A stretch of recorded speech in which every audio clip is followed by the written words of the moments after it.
Thought of maybe looking at replays first, but I have someone to play right away.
Something feels a little bit off, but I have no idea what it is. Maybe it's like I set the delay wrong.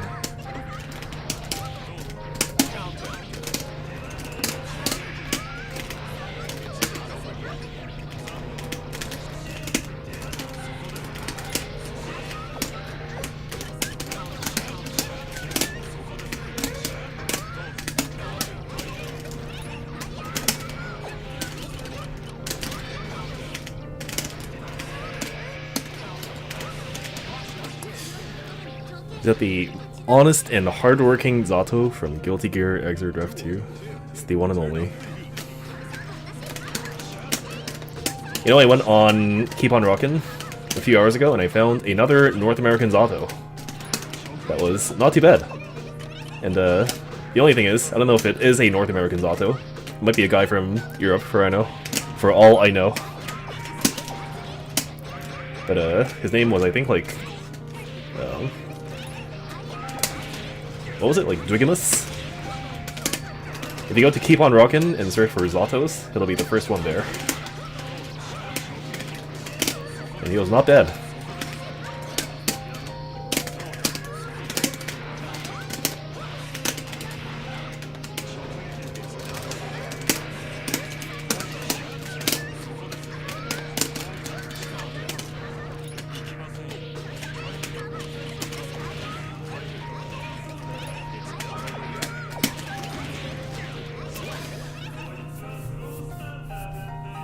The amount of brain power it takes to defend against alpha pressure makes me sad. It's like that plus the difference between the amount of effort alpha puts into the pressure versus the amount of effort it takes to defend. Like that difference is what really gets people.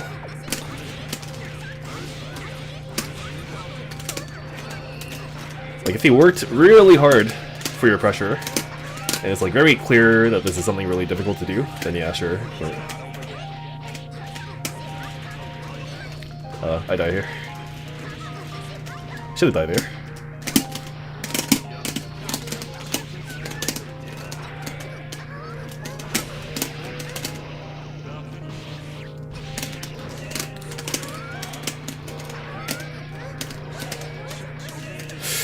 Oh, that's not good.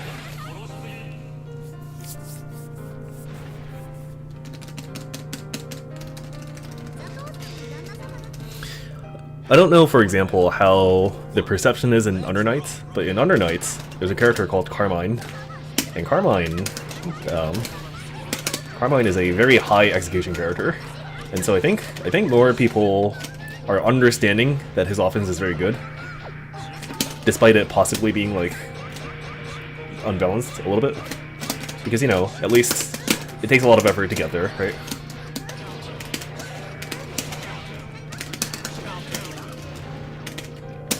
I don't know what the state of balance is in that game right now.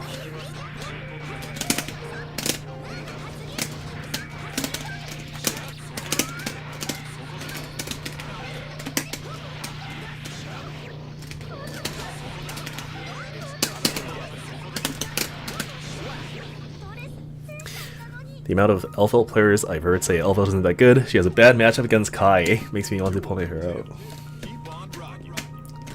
And maybe she does have a bad matchup against Kai, but I don't know what that's supposed to... what kind of effect that's supposed to have on the entirety of her matchup spread.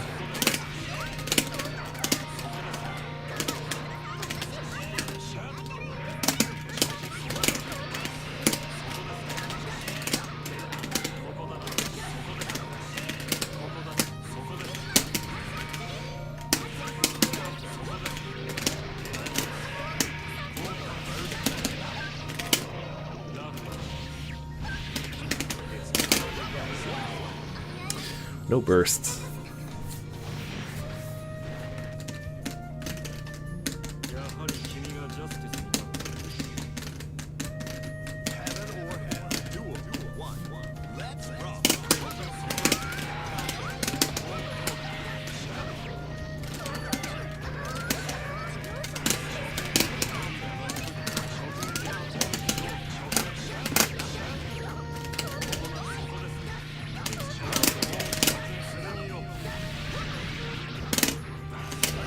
That's an awful lot of tech buttons.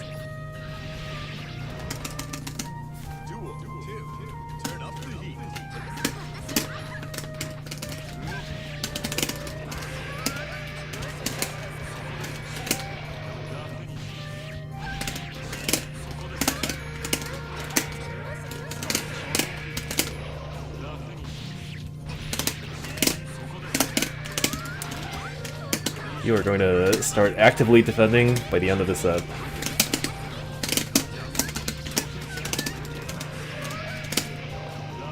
That is my goal.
The Stamping backdash jump into auto time being unblockable. It does not. You have to delay your jump slightly still, and it depends on the character. For some of the faster jump startup characters, it does time it for you. I believe on Venom it does, but it's not like Venom has a reversal DP you need to worry about, right? I think it works on Coom also. It's like one or two characters, and then everyone else you have to manually time still. It's like a slight wait and then jump.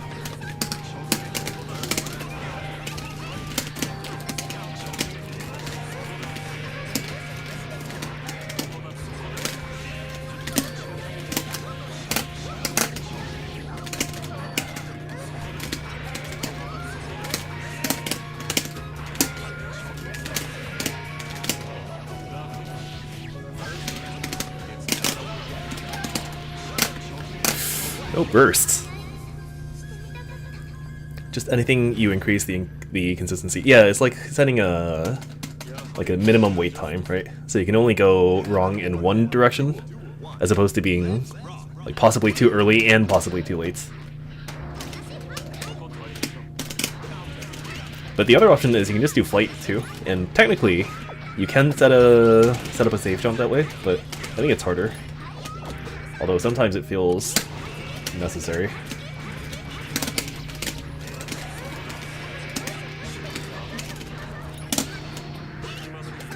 That JD did not reach.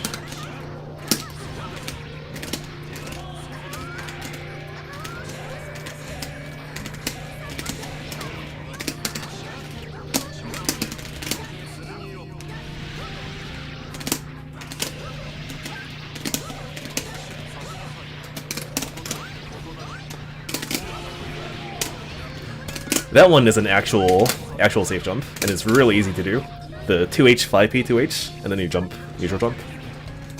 The only issue with it is it doesn't work in some longer combo scenarios where the opponent will just tech out. And this is relative to other setups like doing a 6H, 6H, or 2H, 6H. But it still works in most cases, so if it's not like a too long of a combo, I just always go for it.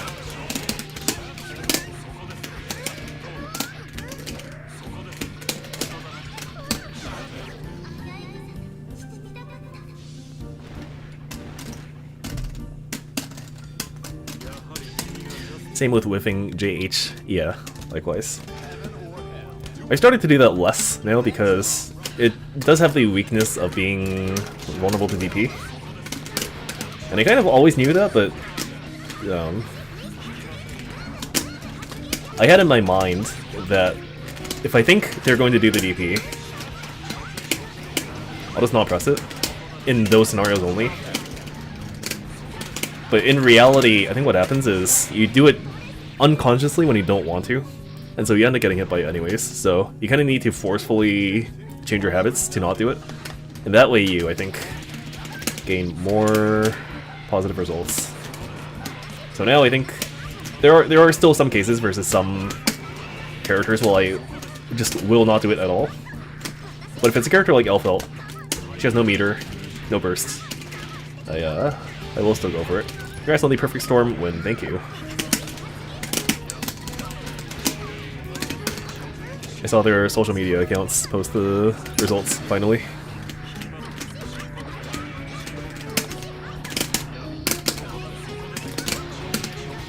That's actually a mistake. I should not do drill there.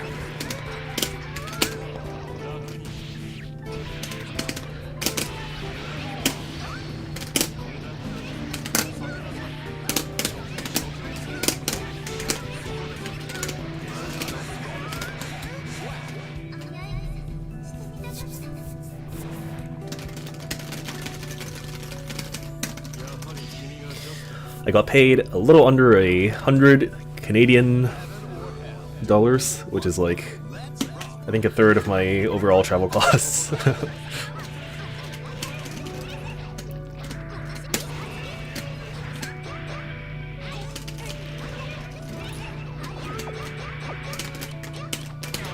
Damn.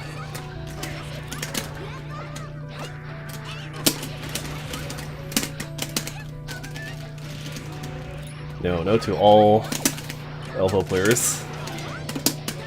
Zato has effectively no counterplay to // 2H, so you can just do that shit whenever you'd like. Now, technically speaking, there is a counterplay, but it's really hard for Zato to do, and I'm fairly certain there is zero footage of any Zato doing it ever.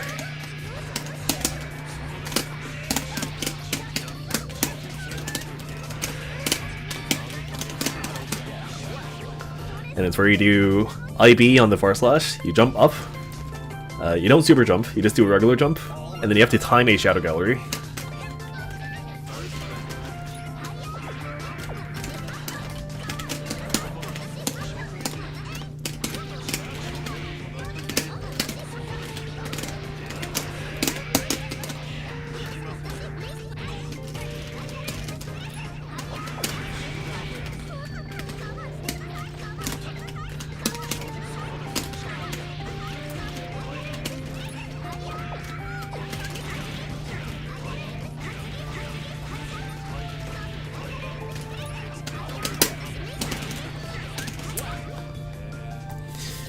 Did you compete in something? Yeah, it's a tournament in Ottawa. And I think it had a little under 30 people in the bracket.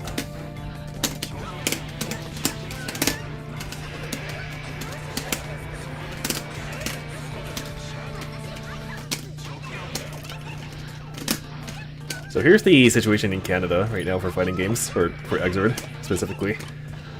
In Toronto, where I am, there is effectively no Exord scene at all, both in terms of locals and tournaments. There's one small, like very small local that runs every week, but it's very far from where I am, so I can't really consider it a viable option for me to go. Now, in the other parts of Canada, so Ottawa is like a 5-hour car trip. Ottawa does have locals that run Exerd, and tournaments that run Exerd, as you've seen with Perfect Storm. So that's pretty cool to see, but again, that is a far trip. Montreal, which is pretty close to where the Ottawa stuff happens, also has Exerd stuff, but I think their scene is a little bit smaller than Ottawa's. And again, to get there from where I am, it's like a 6-hour car trip. And all of the other scenes that used to exist, I think, either don't exist anymore, or exist in a very, very small scale. So tournament-wise, we're kind of just piggybacking off the backs of like Strive tournaments and trying to convince them to run Exerd as a side. But this right now is the only way to play Exerd in a Canadian tournament, is like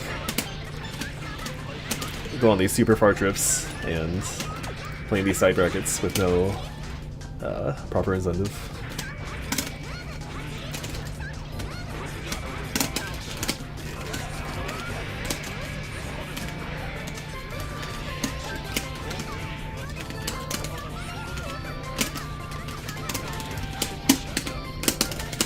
Yeah, it doesn't work.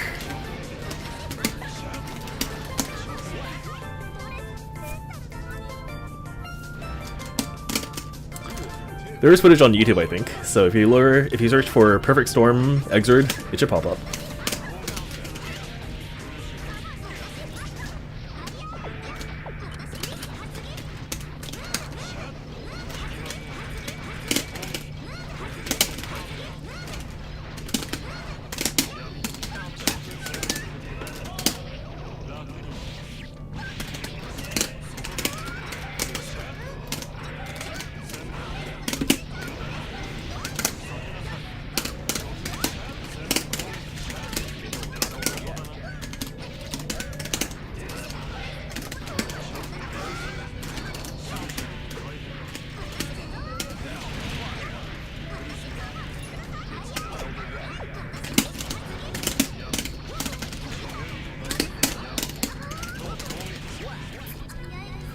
Won't Exerd be at EVO? It will as a side tournament.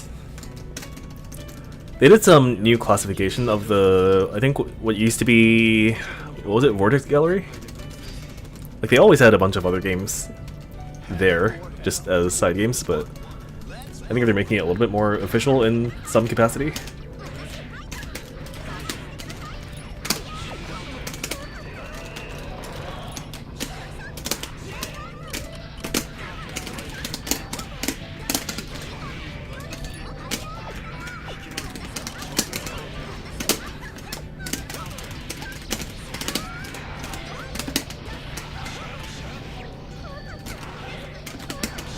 But chances of me going to EVO are essentially 0 right now.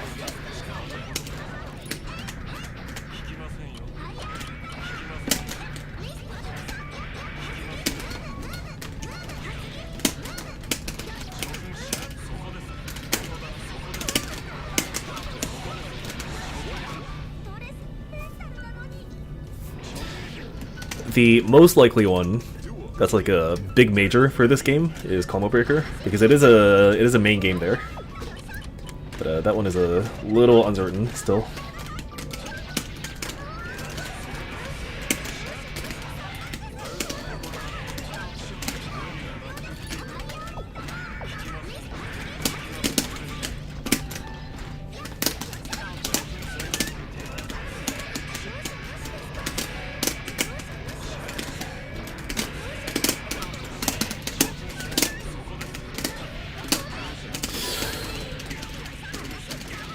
I think you can throw that, it's just you have to be a little bit slower.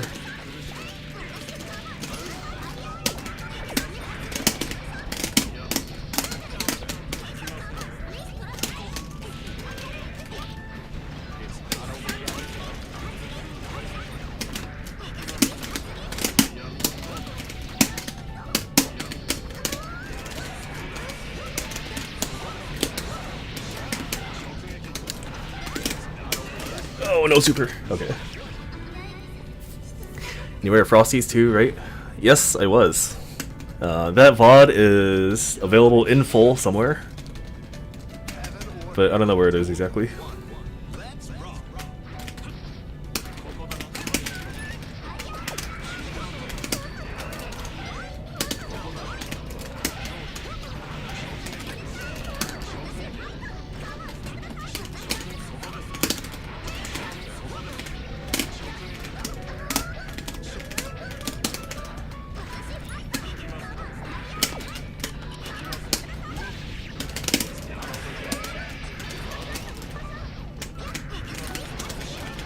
Like that /2H thing, it's humanly possible. It's just obscenely difficult to the point where I don't know if it's like even something that should be considered viable. It's so hard.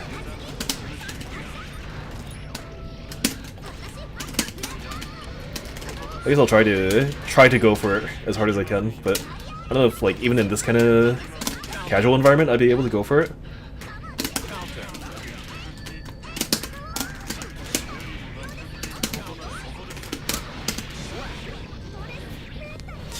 Highest Zato placement at a major since Ogawa. I think it's been like 8 years, 9 years.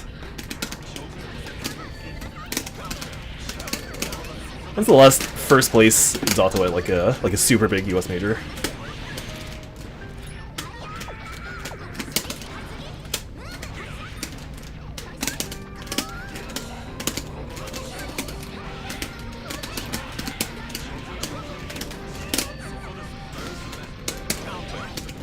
Isn't Blitz the universal counter? Yes, but it requires meter, and a lot of other characters, well, maybe not a lot, but there are other characters that can deal with it without meter.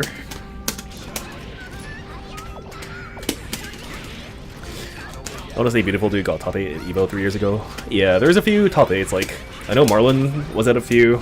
I know, if you want to reach as far back as this, Top Garen got an EVO top 8 at some point.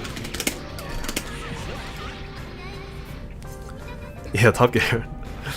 He still plays this game every now and then, if you can believe it. But he does not play Zato. He plays Johnny and Soul.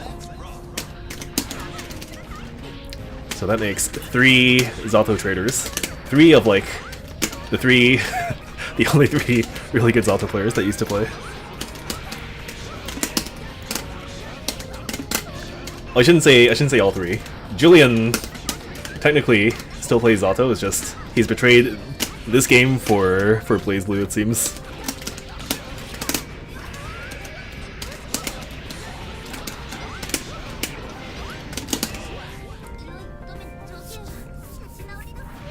Why doesn't Zato attract low-tier warriors? I don't know if it's like decisively like in some games it's very decisive whether a character is bad or not, right? In this game, I think it's a little bit fuzzier in terms of like how bad bottom tier really is. So that probably plays somewhat of a factor.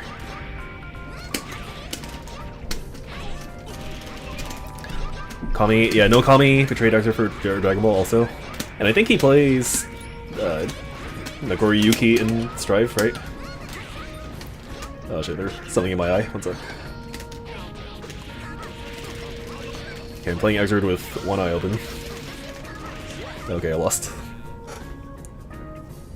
Okay.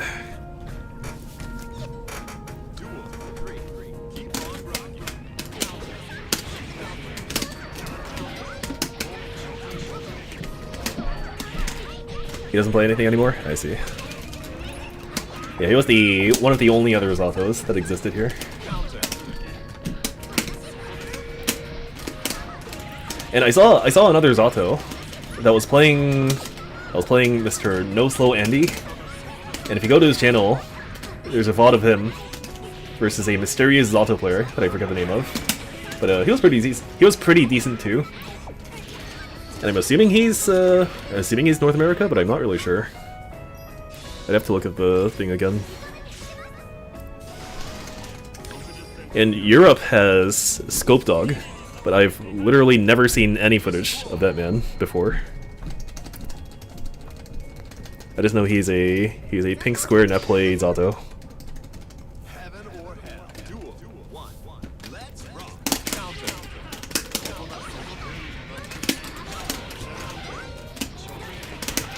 think Elval should always pull out rifle, or not rifle, the sniper after bursting.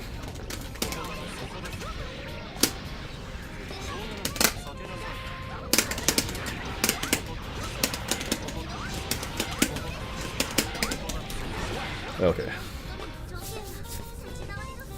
On the bright side, on netplay and even competitively, Zato being so rare means that people don't understand the matchup. Yeah, until you get to the point where people actually do know how to play the matchup, and then you're in for a bad time.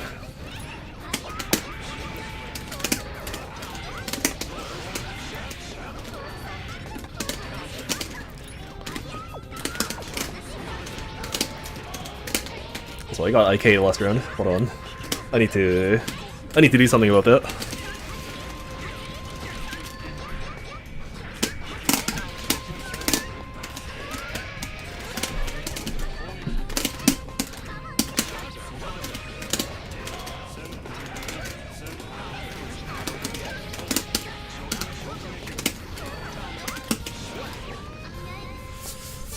It's probably just a time spent learning versus reward. It's possible, like... I don't know a lot of other joke characters in other games, or like very, very low tier characters in other games. But I feel like a lot of them have like this factor where either they can do something really funny in terms of gameplay, or they have like this one thing that if they get correctly, they just become really powerful. You can think of like certain like stack characters in EFZ. There's like Suwaku and Soku. And Zato doesn't really have that kind of thing going for him, so I guess, like, I don't know. People play characters for different reasons, but it's hard to say definitively.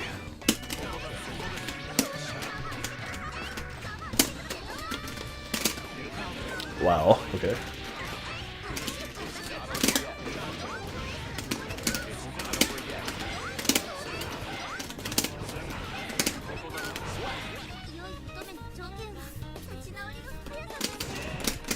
Can you IK after counter 2H? I don't believe... Maybe in the corner?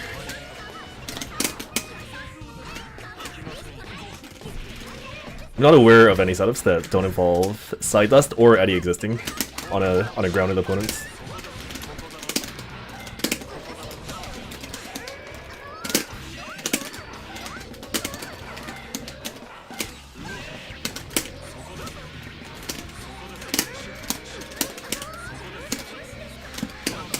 Oh, it's not exactly what I wanted.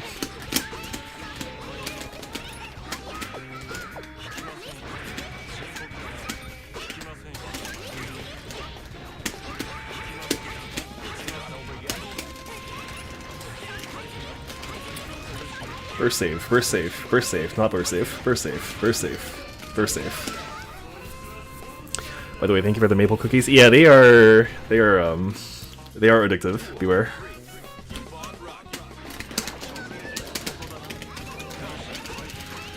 Whenever I have family from Korea come over, or like anyone come over from Korea, usually that is the go-to gift because it is relatively small, it is edible, and it is memorable, and it is Canadian.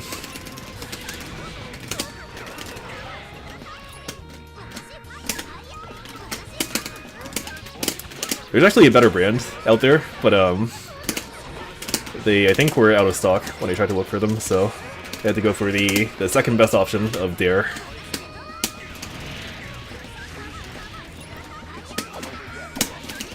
Oh shit.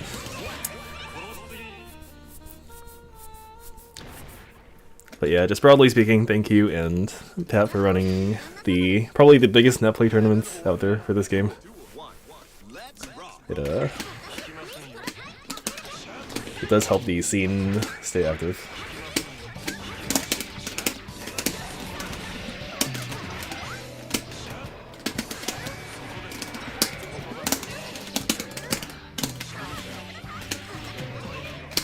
I used to have my own thing going on, so it was called East Coast Rev 2, and it was like this was back in pre-rollback era, so this was East Coast Canada and Northeastern United States only, and that ran I think like 10-ish times, and then rollback happened, and I decided, okay, I don't think it makes that much sense anymore to have like a super region-specific tournament going on, but that was fun.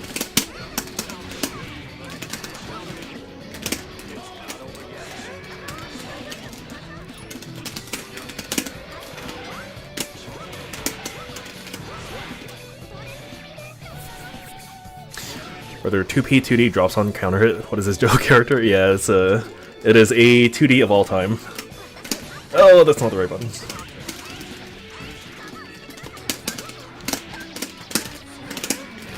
And also, if you go far back on my channel, on my YouTube, you'll see tournaments for Soku, and oh, nice. Yeah, I actually used to run tournaments for that game too. It was a. I never know how to explain Soku properly. It's like the most condensed way I can do it is by saying it is probably one of the least fighting games that exist out there. And it's worth looking into if you just enjoy fighting games in general, because it just has a lot of concepts that don't exist elsewhere. Like, nowhere else in fighting games are you going to find a deck building system alongside weather, alongside the complete lack of like overheads and lows, or throws also.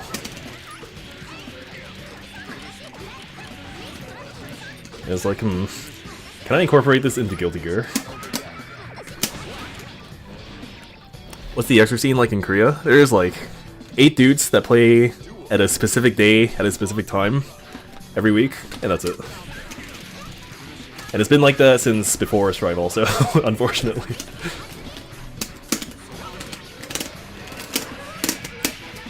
But you know, like, one of those 8 dudes turns out is like a godlike Millia player that I still think, to this day probably, if he still played, would be the best Millia I've ever seen in my life. And of course there is Daru, but Daru lives in Japan, so...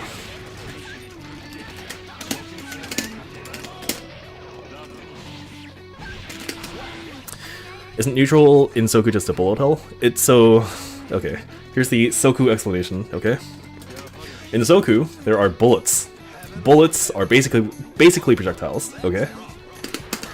Bullets have specific ranks, from A to D, okay? So there's like there's an A1 bullet, all the way down to a D4 bullet, I believe. I think there might be a D5, but... And the way it works is... if two bullets clash, and one of the projectiles is a lower rank than the other, then it consumes the lower class projectile, okay?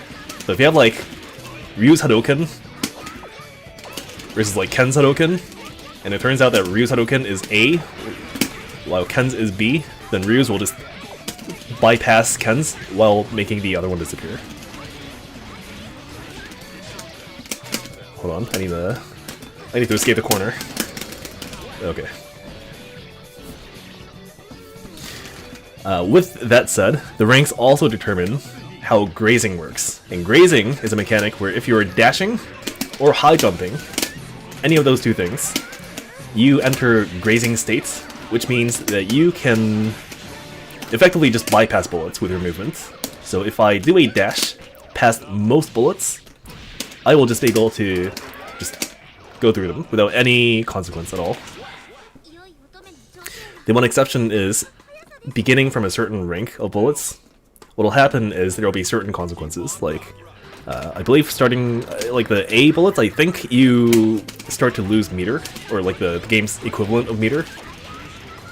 But still, you're able to pass through them. So what ends up happening in Soku matches is you'll see a lot of airborne movements that's just like very chaotic. Hold on. I think I'm dead. I should be dead. He has burst super.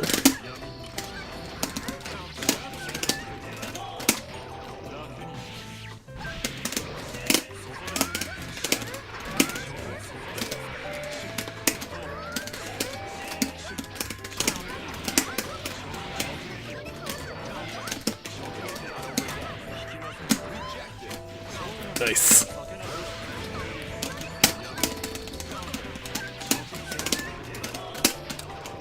Okay. So if you if you see a Soku match, what'll happen is both players are just always dashing, and it has universal 8-way dash. So every character in the game, once they're airborne, they can move in any 8 of the directions. And so you'll see triangle dashing in that game. You'll see like up downs. You'll see every single possible combination of air to like 8 direction movements, because it's in their best interest to always be grazing. Now there are exceptions to this. The character that I happen to play is a character called Suwako, and Suwako has maybe one of the most unorthodox movements in fighting games. What happens is... hello, not Oak. What happens is, this character, when she presses forward, so if we press 6 on your controller, you don't walk, you don't run, but you enter a hop forwards, okay? And this hop forwards has a startup, which means you can get hit out of it. You cannot block during it. And that has some fucked up consequences for trying to block cross-ups because of reasons, okay?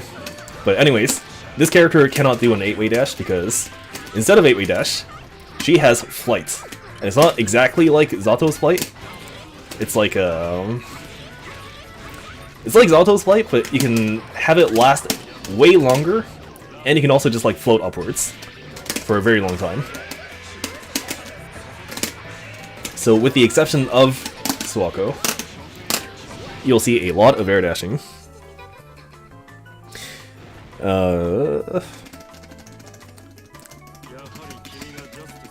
What caused me to talk about Soku? I think it was unique mechanics that don't exist anywhere else. Okay, so there's dashing and projectiles, and different projectile strengths that defeat other ranks of projectiles. Furthermore, this game has no traditional lows and overheads, okay? Instead, what it has is it has something called wrong blocking. And wrong blocking is like a penalty, like a meter penalty that you pay for blocking incorrectly. So you don't get opened up for not blocking an overhead properly. You just lose meter. And it sounds like it's not too bad. Like that makes defense obscenely good. But the problem is that the meter in this game is not meter in like Guilty Gear. It's not the same kind of meter. In Soku, meter is oh my god, I forgot what it's called. I think it's spirit, right? Soku has spirits, and it's these like 5 orbs on the bottom of the screen. And the way it works is you use spirit for defense, for offense, and for movement. And the defense and movement parts are extremely important. Because if you notice, the 3 things I just listed are basically everything you can possibly do in a fighting game. Offense, defense, and movement. So these are all affected by spirit and the existence of it. And to have to pay that as a penalty for blocking incorrectly, turns out is a pretty big deal. And so this game does not operate based on, okay, this mix-up is like a really fast mix-up, so if you block it incorrectly, then there are consequences because you get hit. No, it's because you lose meter, and losing meter has such large consequences that despite you not getting opened up, it's still like a massive deal to get hit by it.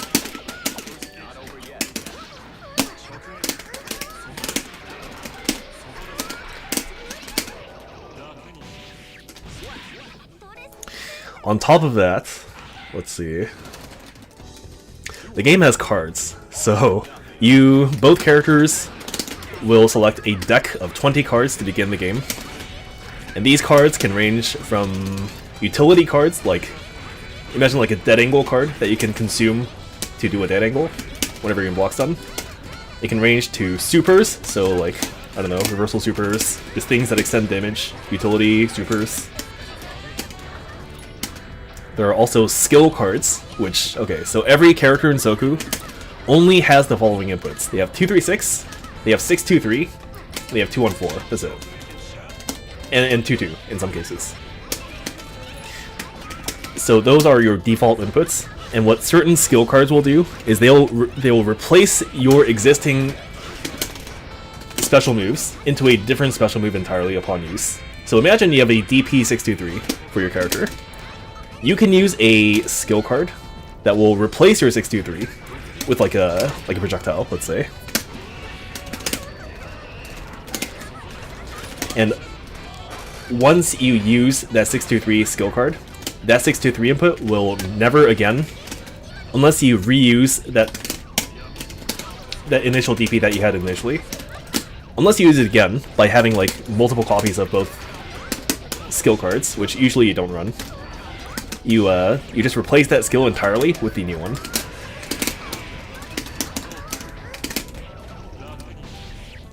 Hold on. Oh, that's not what I want. I think I win. Yeah.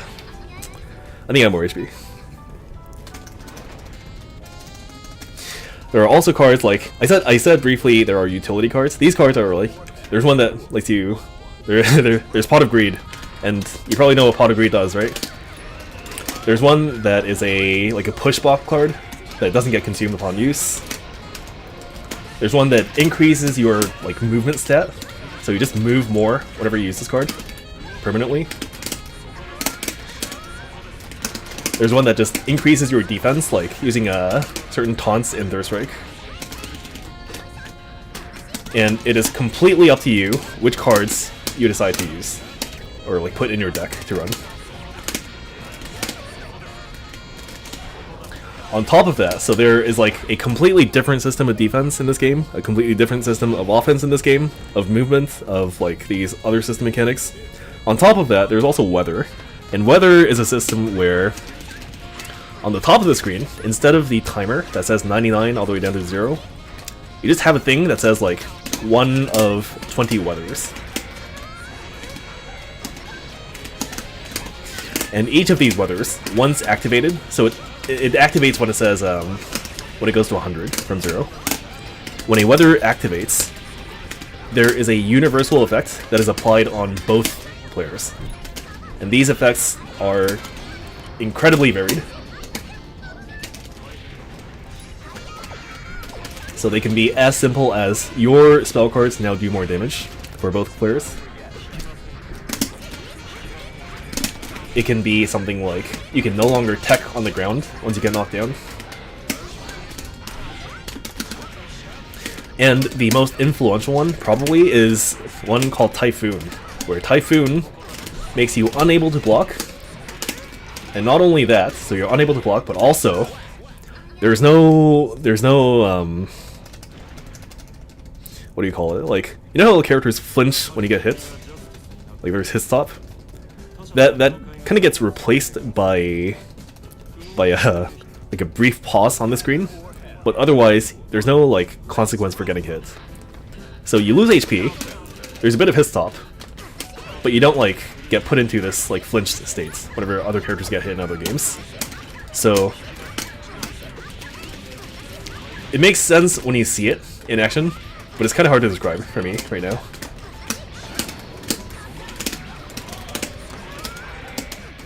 So among these 20 weathers that exist in the game, one of them is Aurora, and Aurora is an effect where it selects one random weather out of the other 19 in the game, and you can't tell which one it is until like the effect makes itself apparent by like getting hit, or like noticing that your things do more damage, or noticing that certain cancels are now possible that weren't before. So you have to like investigate which one is active currently by means of deduction, otherwise you can't tell. So every character, yes, it's like every character has super armor, but you still take full damage. It's just you always have super armor. That's a good way to put it. It's just both players have super armor until the effect is gone, the weather is over.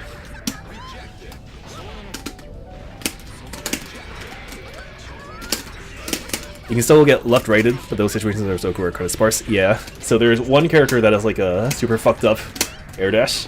That's like a leap hop that can go over your character. And so those things are definitely still possible.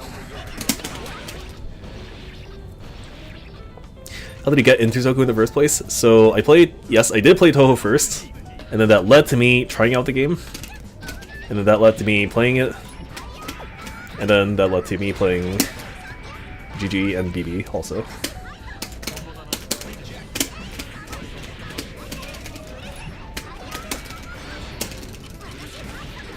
But yeah, it's a fun game. It's like one of the only, I want to say, defense-oriented games out there that I play, at least. Because if you think of like all the anime games that I play, so like Guilty Gear, BlazBlue, Under Night, even like Street Fighter to an extent, like these are all games that heavily focus on offense. And Soku, I think, is like a game that is more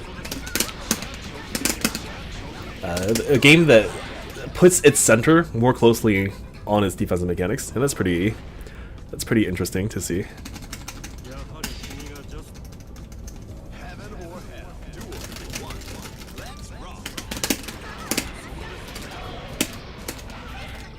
Now, whether I think it's a quote-unquote good game is a bit of a different matter, but it will have a very special place in my heart, always.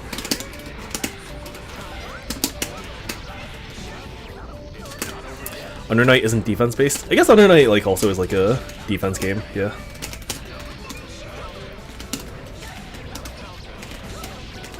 But the issue with Under Night is I feel like it's less on that side of the spectrum than Soku is. Like Soku is a super defense-oriented game.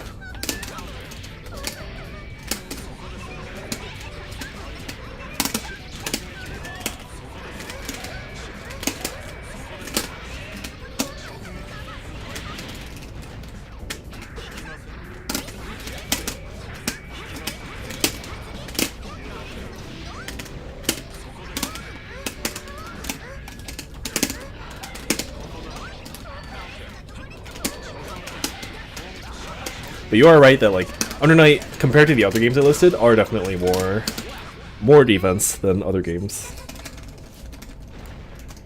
I tried Ogre, by the way, and or I should say I tried Ogre's combo trials, and it was okay. There's nothing that would make me want to play the game that much. But I did consider it. I considered playing Ogre just for the Shrek memes.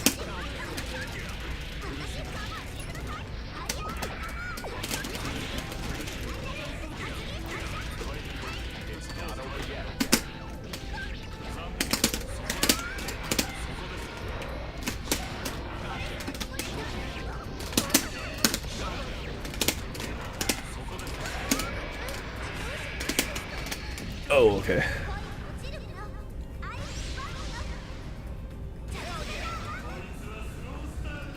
Where can one purchase Soku? If you want to purchase Soku, you have to ship the CD from Japan to wherever you live. That's the only legal purchase route that I know of. So the only other way is to download a community download pack that exists out there, and that will have all the necessary trading mode tools and such included.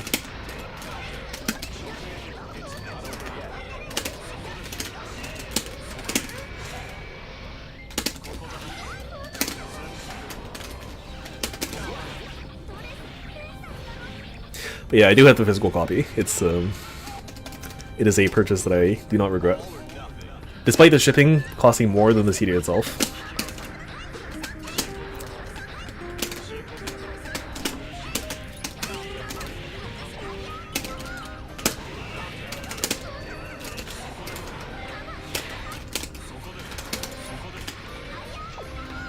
I was gonna say that Granblue was defense oriented, but Rising made the game a lot more volatile. I feel like people only feel that way because the offense in that game was so lackluster that the defensive options felt like a lot more important or central to the game as a result, as opposed to like the defense in itself being strong. Like Granblue, when I played at least the original version, or like up until when around like Narmaya-ish released, up until that point, I felt like that game was severely lacking in both offense and defense, and it made it kind of uninteresting for me.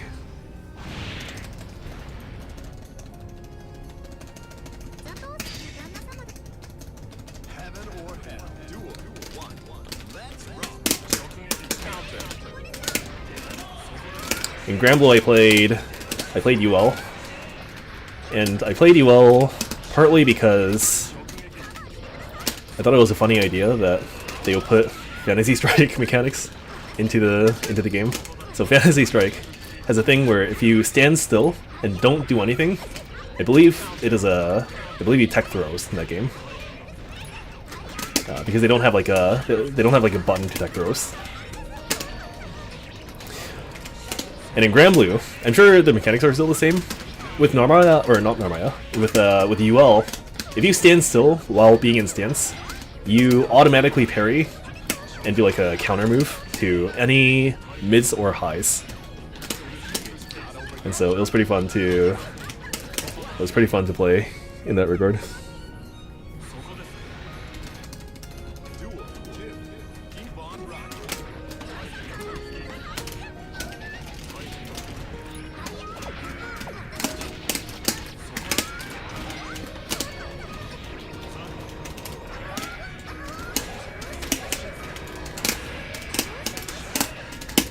I think I'm autopiloting overruns too much right now.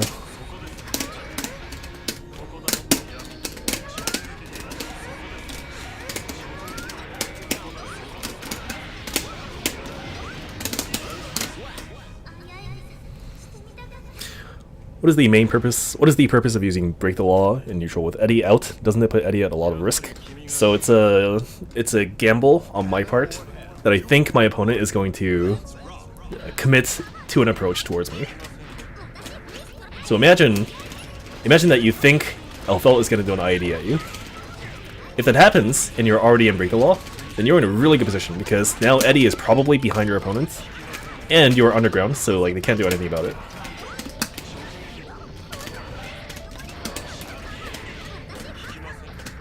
But the downside is, as you said, if they don't make that approach, that is like super high committal, then you just left Eddie by himself outside, which is not the best place to put him.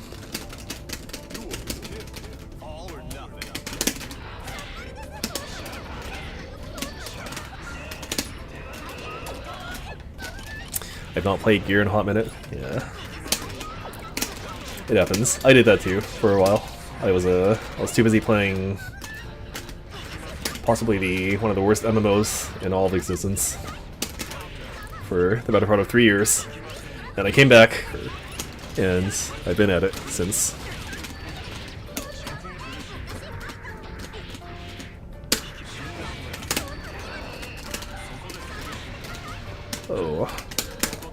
Oh, what is that?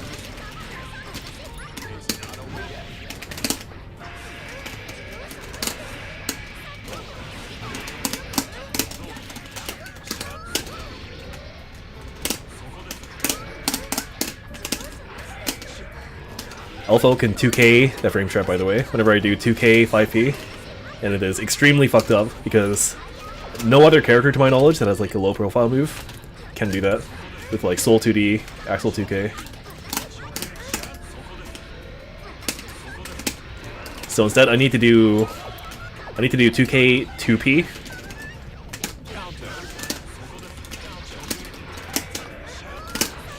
Which is first of all not safe versus I think some characters. And secondly, it does not combo on regular hits. Steam keeps recommending it to me, and I think of Mino every time. Yeah, don't play that game. Ignore the recommendation, please.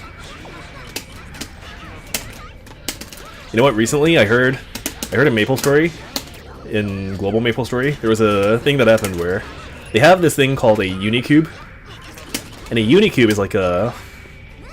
It's complicated, but like it's a very expensive but efficient for what it costs way to enhance your gear. Okay, and there was a bug recently where if you use this Unicube and like use it in a certain way, you get to reuse the cube infinitely. And this is a big deal because like each one of these cubes is like $7 USD, and so people were using this exploit to just create tons of super OP gear that shouldn't be attainable otherwise. Oh, I think I'm dead. And we still have no response from Nexon as to what they're gonna do about it, but historically, Nexon has some of the worst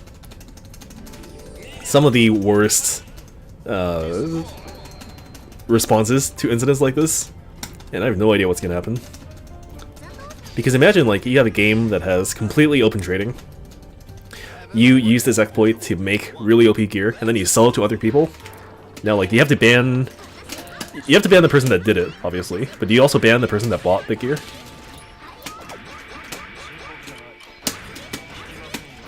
Because the person that bought it, like, for all you know, could have no idea that this exploit was used to make the thing, right? Oh, nice.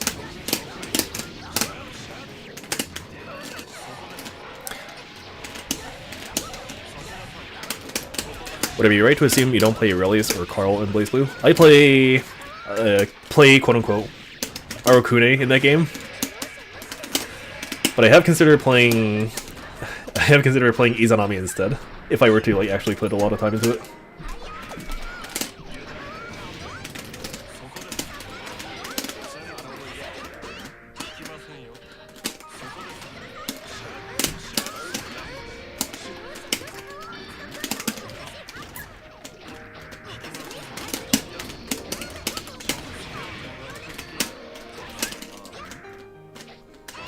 What was that?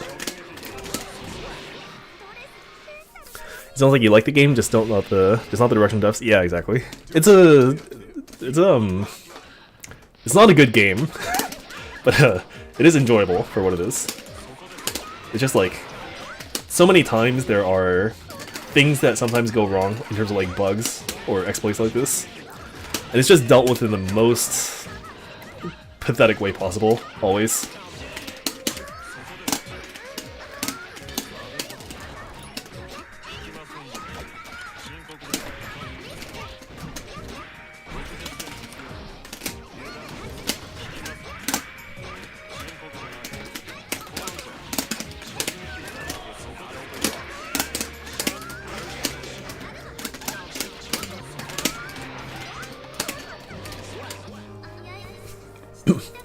But yeah, Maple is a game I have played since 2004, technically. So more than 20 years now, just not consecutively.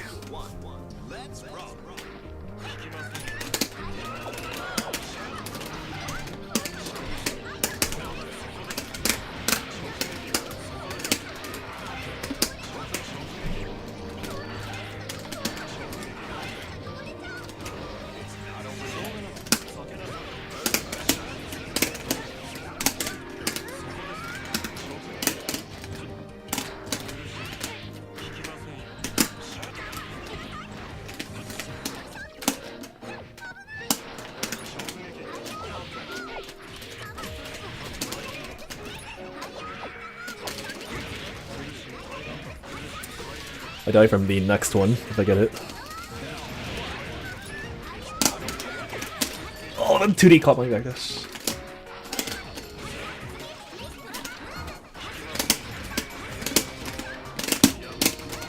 Okay. I feel that I've stopped playing some games because the company behind it just makes me sad. Yeah. That is Nexon for me.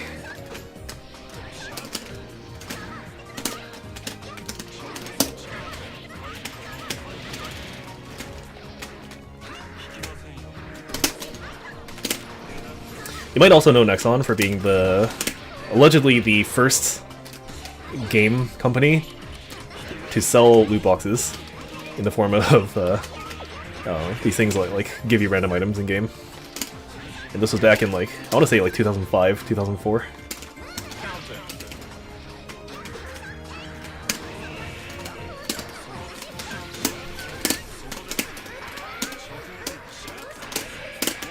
Actually, let me tell you about the extent to which this company is shitty, okay? So, Nexon, in MapleStory, that thing earlier when I said there's an item that you can use to enhance your gear, so they had this in the Korean version of MapleStory, which is like the main branch of the game. They have these cubes, and cubes randomly reselect the lines of stats that can be on your gear. And each gear has, for the sake of simplicity, I'll say 3. There are 3 lines of gear, or 3 lines of stats on your gear. It can be like attack, defense, attack, or like attack versus bosses only, and then defense and attack, or whatever. And obviously it's most ideal to have 3 lines of viable lines, or 3 viable lines on this gear, right? I think I die no matter what.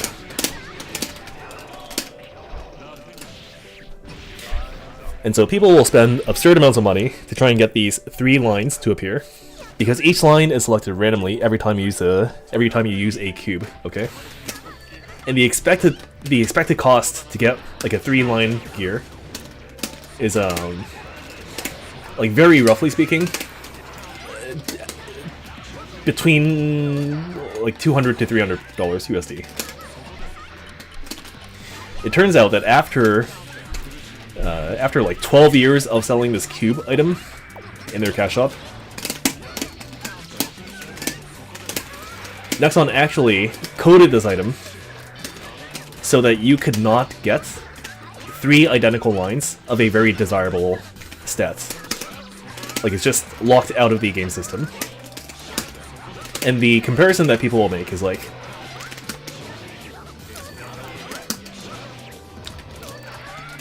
you're playing slots, and so obviously the most ideal scenario is that you hit like a 777, but the developer has just made that impossible without telling you.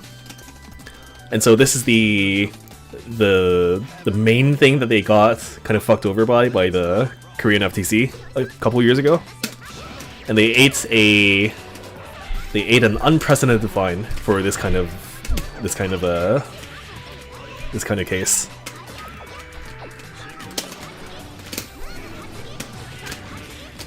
But for people that actually play the game, the bigger issue now is, okay, if they've lied about this and just straight up deceived people for this amount of time, then what else could they have done to the game? Like, this game has a lot of RNG, and they are all avenues in which they could just like fiddle with numbers at any given point. And so what's to say that, like, if not now, in the future, they'll not do the same thing again, right? And this isn't the only thing either. So in the past, I think like 2008 or so, 2009-ish. No, this was 2011 actually. In 2011, there was another enhancement item in the game called let's just call it a 8th anniversary scroll, okay? And when you apply the scroll to an item, what it does is it has a 20% chance to succeed, so it enhances the item properly. But if it fails, so on a 80% chance, the item will just get destroyed and disappear forever. So you're like using this premium scroll that costs a lot of money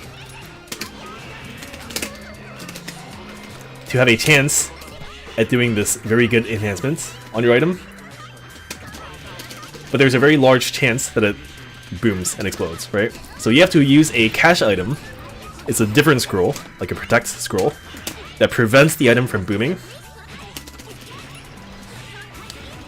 which in itself costs like $5. So you have to use the scroll in-game, plus apply a cache shop item on it, which is like $5, for every scroll that you want to apply on that item. And the part where you have to pay actual money is the really important part, because the issue with the scroll was that, upon looking at the game's database, people supposedly found out that it was not a 20% success rate, but instead it's 20% for the first one that you apply, and for each successive scroll that you apply on the item, the success rate goes down by 2% additively. So it's like the first one is 20% success rate, the second one is 18% if the first one worked, the third one is 16% if the second one worked, and so on and so forth.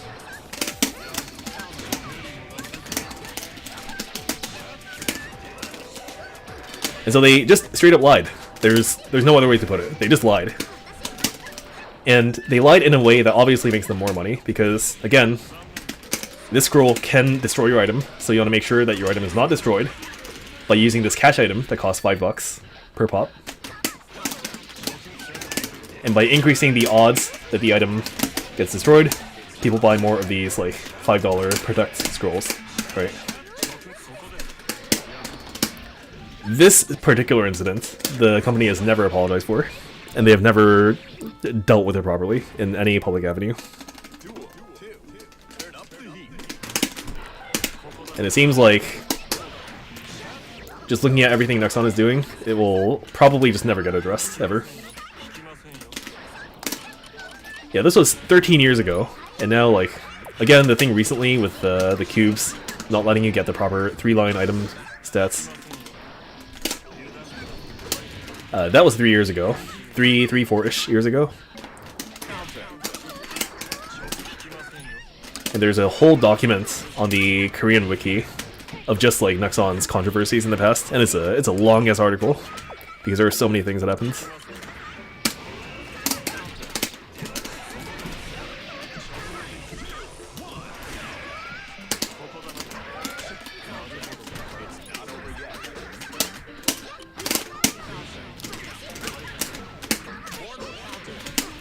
Oh, I die.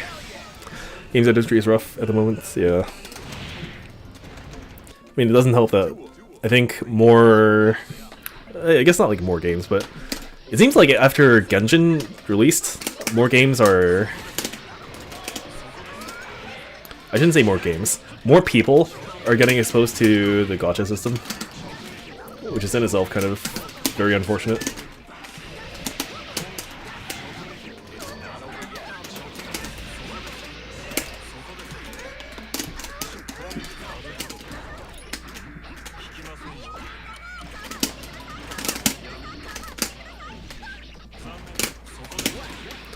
Alright, hold on. I still want to get at least one IK this set.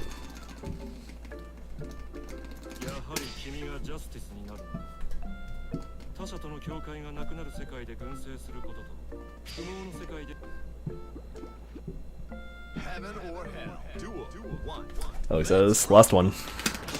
Okay.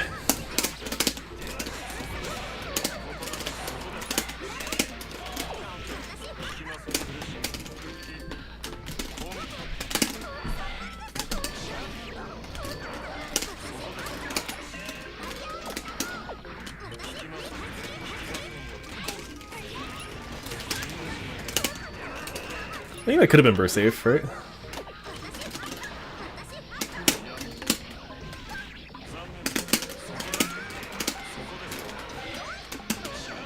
Spent money on Honkai and it felt bad. So the issue is like, you can incorporate payment models like this to any genre.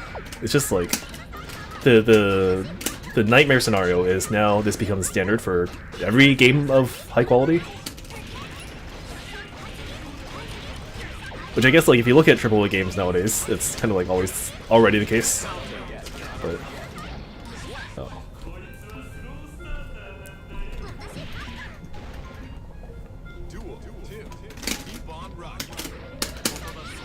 All right, hold on. I don't want to lose my last match.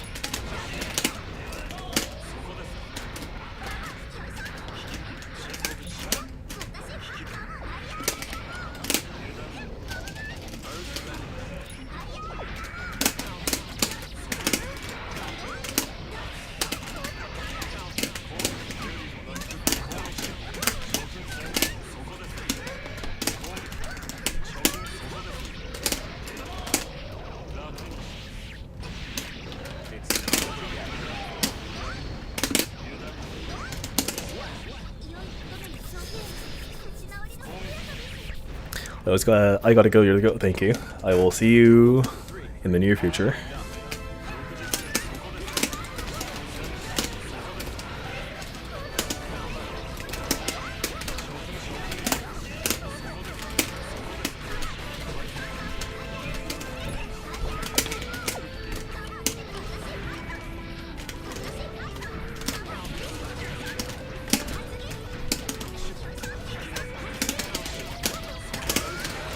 Whoa!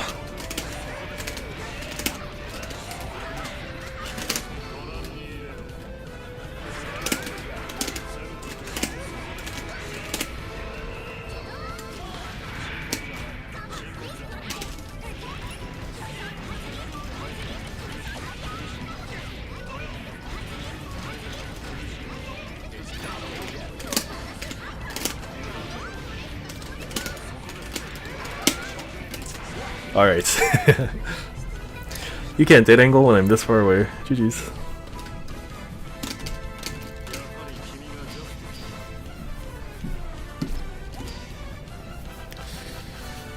Okay.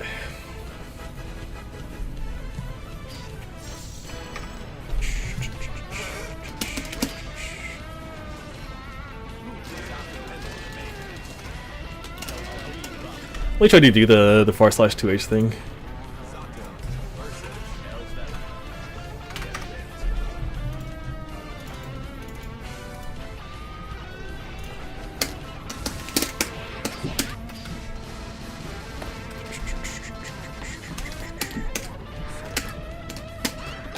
So you have to IB. And then you can do this.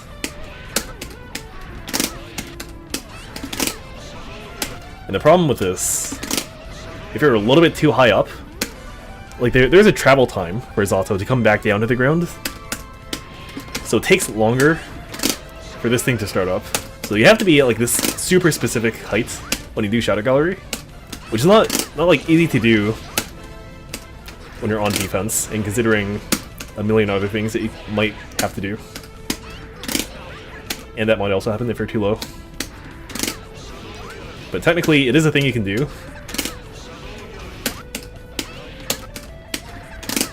It's just the consistency of it is so unrealistic, I guess. I should still go for it. It's just like, what are the odds that this actually works with like this specific timing?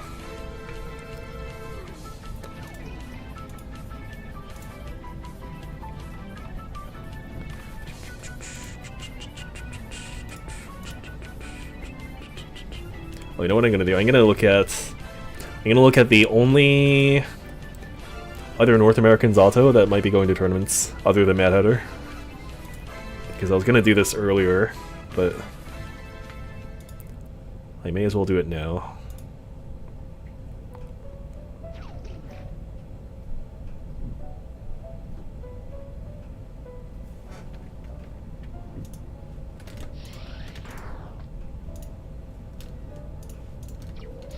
Okay.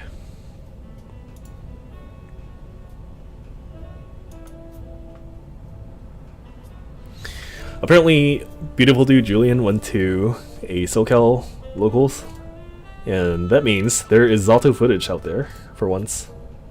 So let's see if we can't learn anything. Round start is super fucked up, by the way. So Kai, /2S, these two in tandem kind of destroys Zato. So generally you'll see blocking, or you'll see jump, but you don't really see anything else from Zato usually. Beautiful dude still does tournaments. I don't think he like actively goes to tournaments for the sake of competing in this game, but I guess he does still play if it's there, right?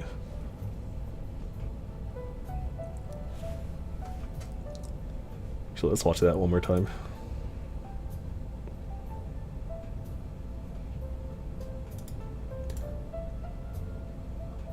That's that one there.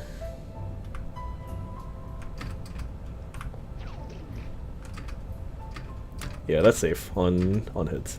If this was on block, so if I did / cancel into Puddle Summon Eddie into Nobiru, you have a gap there to mash, but this was on hits.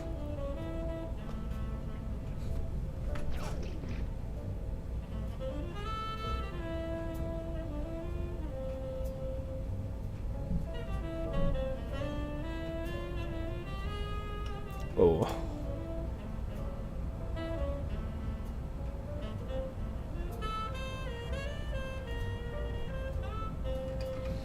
I think when I watched this live, he used 6H more than once in neutral, and I think it was intentional, but I don't know if it's good.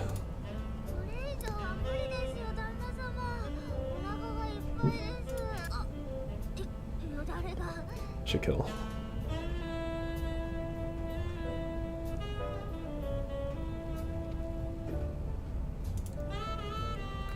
So round start, I think, yeah, there's jump. It's either going to be jump or block. I'm pretty sure. This combo works on only a few characters that are wide when standing.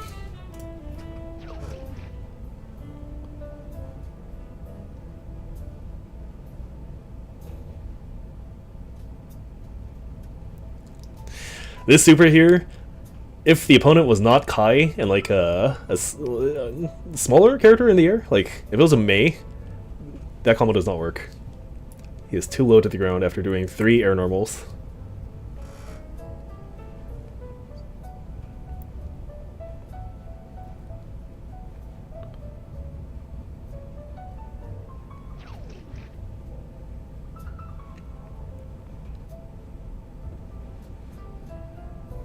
See, here's the thing to realize, okay? If you're not a Zato player, but you were looking for Zato matchup advice, in this situation, Eddie is down, right? So I can't summon Eddie. You are knocked down, and you have a drill on you. This drill, it can be up to like plus, like around 30 for Zato if it's super meaty. But the problem is, Zato by himself can't really do all that much in terms of scary offense. So it's gonna be like run up throw. Or like frame traps with 2k, that's it. That's a... I think that, yeah, that's a that's a misinput.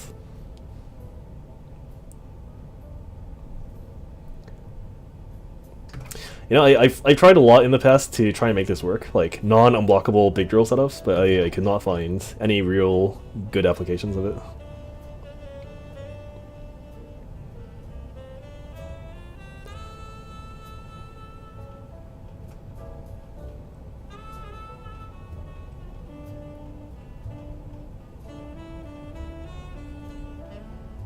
I think his staggers are too fast, so if he does like this 2k small attack sequence, like this right here, I think there's actually not a gap there, even if you IB. Which is what you want there to be, like you want there to be a bit of a gap, so that if they do mash, then you get a confirm.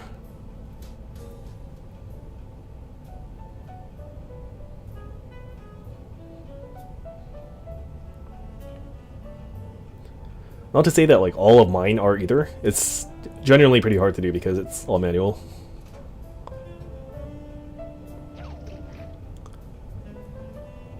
Oh, Heidi back.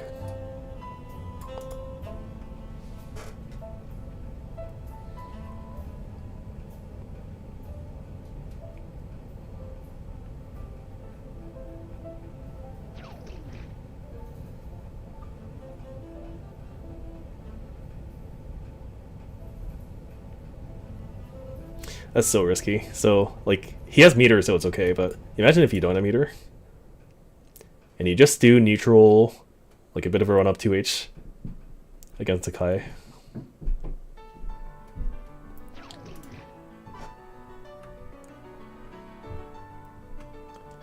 This is a second Kai player.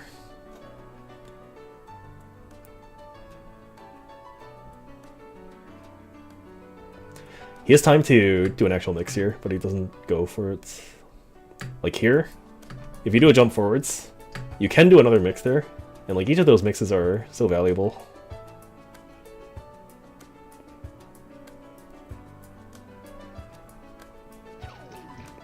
You know what happened there? That's a sad Zato dog moment. What happens there is Eddie is like kind of bouncing back from the corner. So if you notice here, buzzsaw happens, and then you'll see Eddie bouncing back like this. This thing where he bounces back, it has a lot of recovery, so he can't use another buzzsaw or any other move until this thing is completely over. And so ideally he wants to just use another move right away here, but he doesn't have time because of that like bounce back animation. This sucks a lot.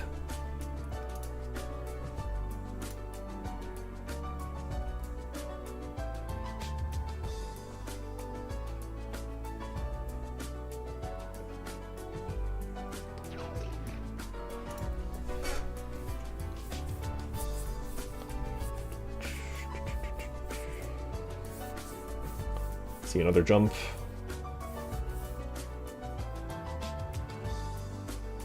I don't use 6k as much, even in tournaments, because I feel like it's a thing that people who are trained to react to it will always react to it. But like realistically speaking, not everyone is like that, right?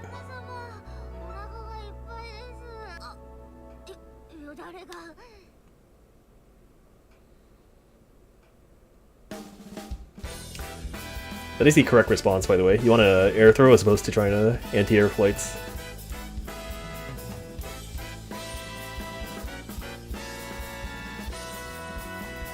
Drunkard, by the way, in this matchup is pretty good compared to some other matchups, Drunkards.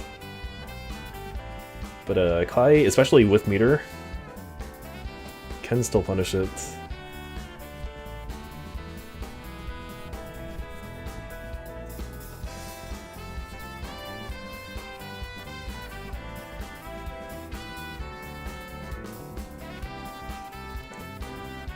It's another block round starts.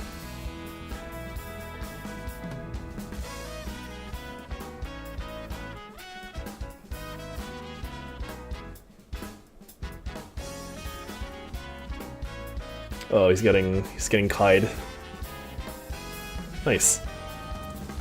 That could have comboed if he went for it. Like you do reflect, you run up 2D or 5p 2D. Oh.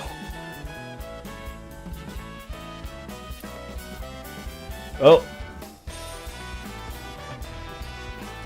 That's another thing I see more also from Julian is like these summons from not having any summons, like 5H into Buzzsaw or like 2K Buzzsaw. These are super unsafe summons, but like not everyone's gonna react that fast. You avoid 6K and Sandwich Pressure too? I would say compared to like some other Zato players at least, yeah. I'll still use it, it's just not as much.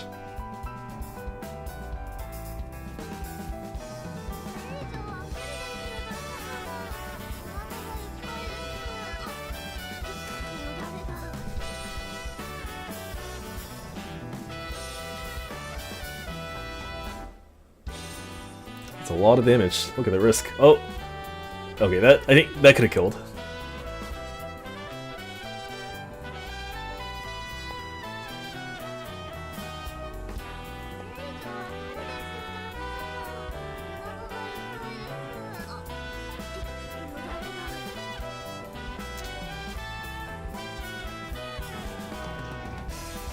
Yeah.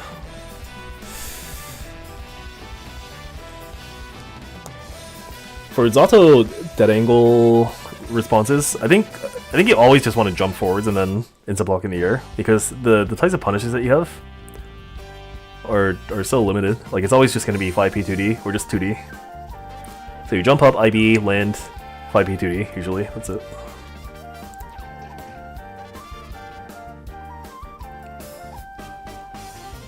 Oh, that's an RC he didn't want.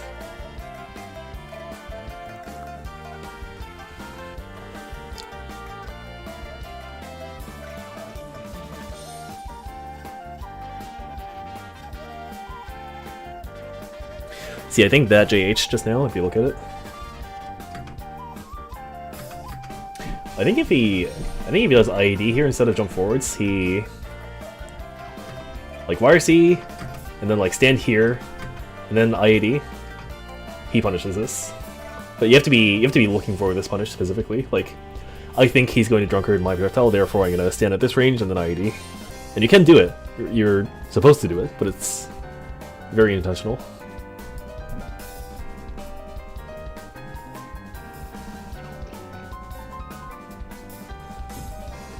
Here's Kai gameplay.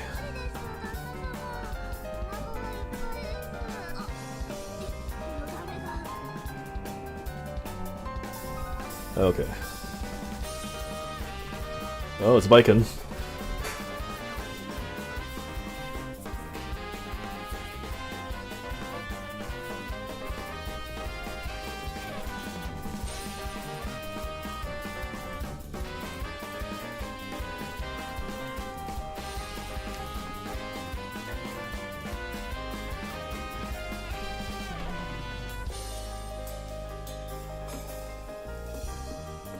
Here's an overview of why this matchup is so bad for Zato. The concept of Zato in this game is that his offense consists of gapless mix. And the one character that can do something about that gapless mix during the gapless mix is Baiken. And when that's the case, you kind of lose out on the thing that you paid the price for to obtain this gapless mix through his like super scuffed gameplay elsewhere. But now the reward that's supposed to follow is just not there anymore.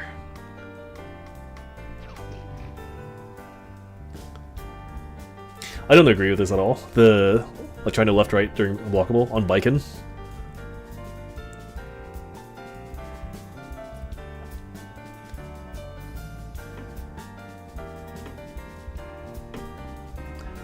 If it's other characters, like especially characters that really have good backdashes, sure, but on Baiken, I don't know.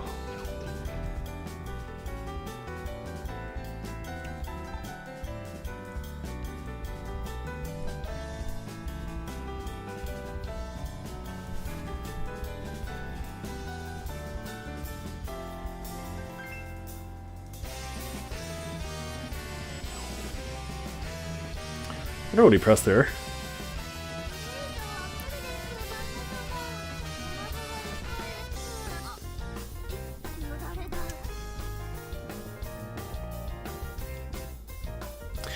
Here's the thing with this auto footage. A lot of times, it's hard for me to say anything in terms of like, oh, this is something that happens.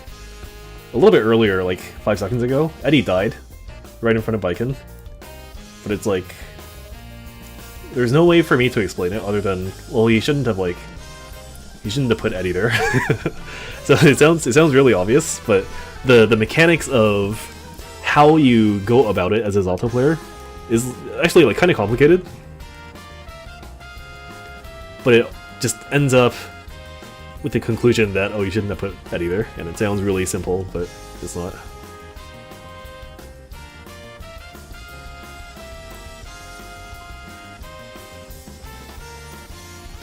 Could have killed her, I think. Or maybe not. But I feel like if he did RC extended, that would have done it.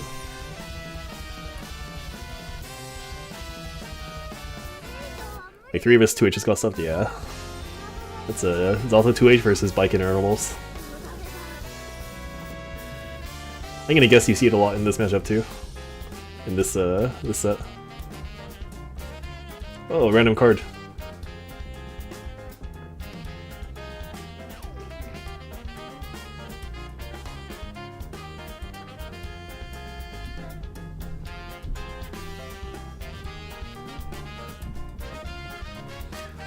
If you're a gem player, I would not recommend you do like these gambles with cards in neutral, because it's one thing to do it versus other characters, but to do it on Zato is like you're facing the character that benefits the most from getting knockdowns to begin with.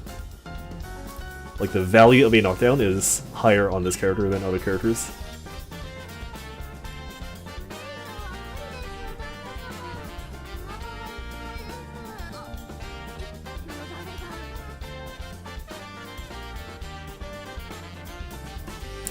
I experiment with this a lot. If you watch my gameplay, you'll see a lot of this too. So he's full screen. He was at the edge of the screen here, and then he runs up all the way to almost where the gem is, and then does 2K. And this is like, it's not even like a really good button for this purpose, but it's not like he has anything else, so you kind of go for it and just hope it catches a stray approach on you. But again, he's not doing it because it's like a good thing to do. It's just like you have to represent it sometimes, and this is the only way to do it. Oh. 6p again. That kills.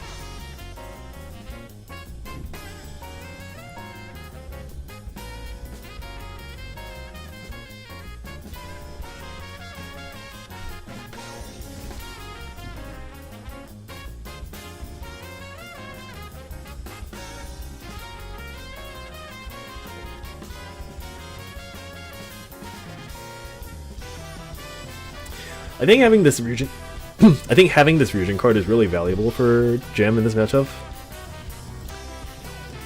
So like the core of Zato in neutral is summon and drill. And Ryujin kind of beats both. It doesn't exactly beat if he does a Nobiru summon, right? But like threatening those things otherwise is still pretty strong.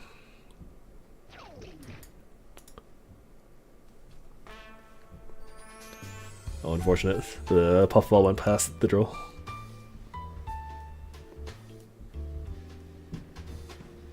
There's 2H getting stuffed.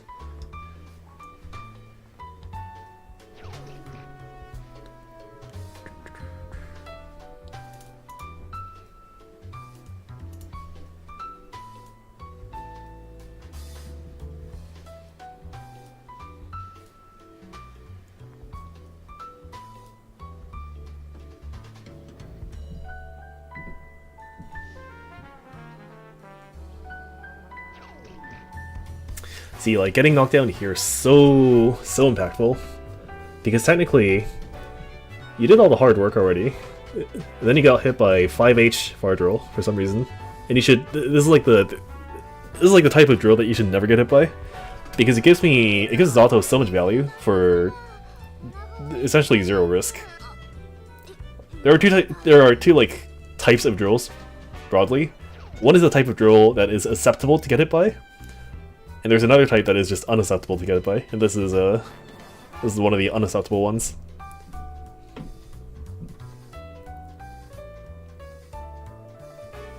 And people who are really good at dealing with Zato will never at all get hit by an unacceptable drill to get it by.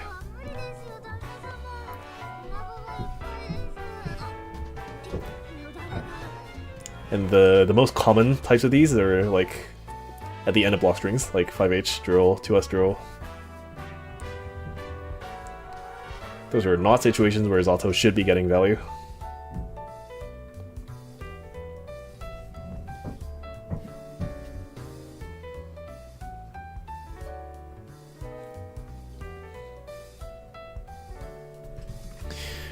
Not anything pertaining to this set, but why don't many Zatos do 2D into Drunker Shade to bounce opponent to corner when mid-screen? So it requires that you hit the 2D first of all, so it's not like you're doing a mix with 2D because you can't react to 2D hits. Secondly, you can do that, like if you know that your 2D is going to hit. For example, if you do 5P hits, you do 2D to knock down, and you know that the 2D is going to hit for sure because it's a combo. You can do that, but you lose frame advantage. That puts you in a worse position for Zato Eddy pressure afterwards.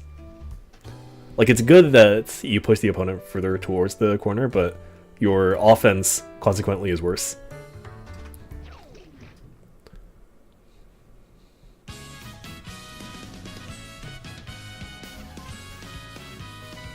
And yeah, like usually what'll happen is you want to be burst safe anyways, so you don't go for it that much.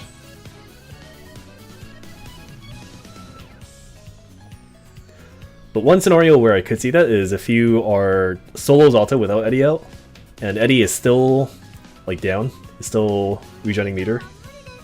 If that's the case and you're just kind of buying time, you might as well push them towards the corner, yeah. But the other issue then is, sometimes you're not in range to hit the Drunkard even after 5P 2D. So if you do that, then you just lose even more time than you normally would. So it's spacing dependent, and you lose frame advantage, is why.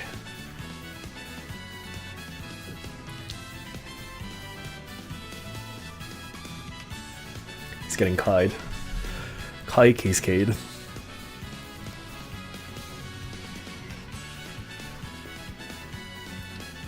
That's super unsafe, by the way, the drill round start on Kai.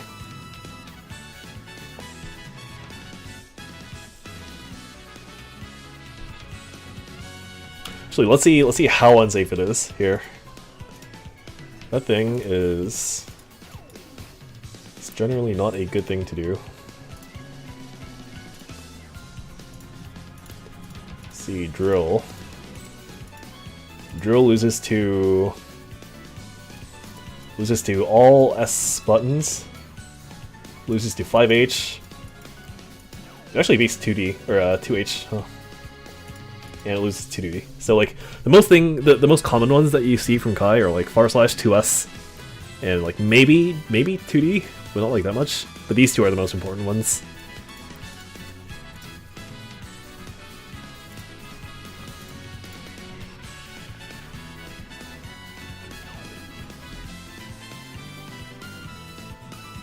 I need to finish making that table also. I only made it for I think like 6-ish characters.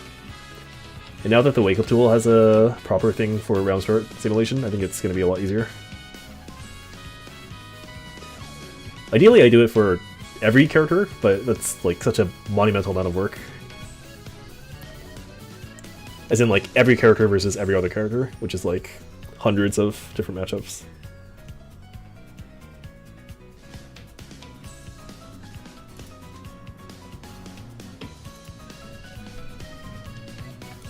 Yeah, that is the proper response to Flight round start, is you just jump up, throw them.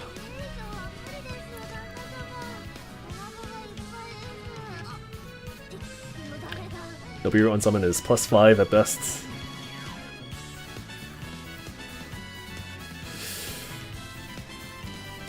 This I also would not go for at this HP. If it doesn't kill, don't go for it, is what I would do.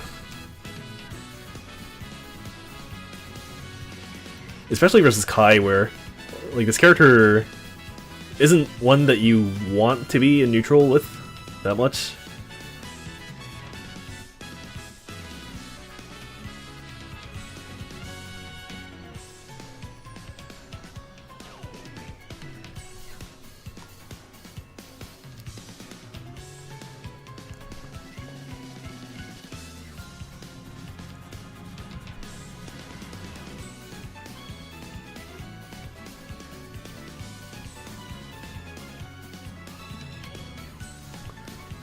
He's getting Kai Cascade once again.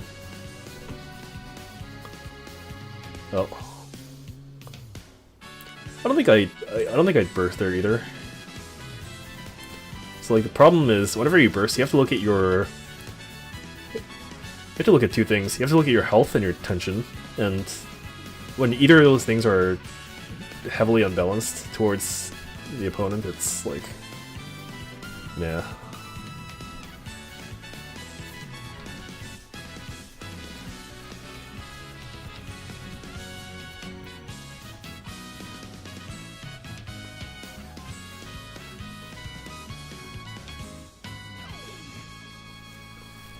He's getting caught by a lot of lows this set.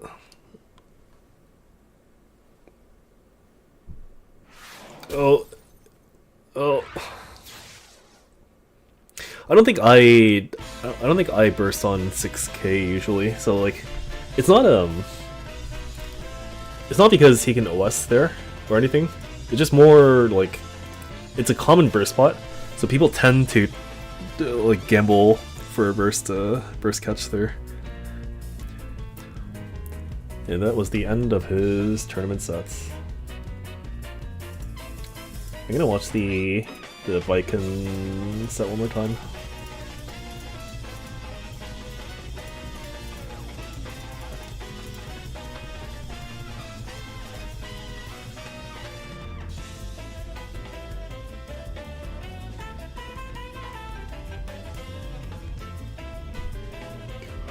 That was a drill, I'm pretty sure. The 2H.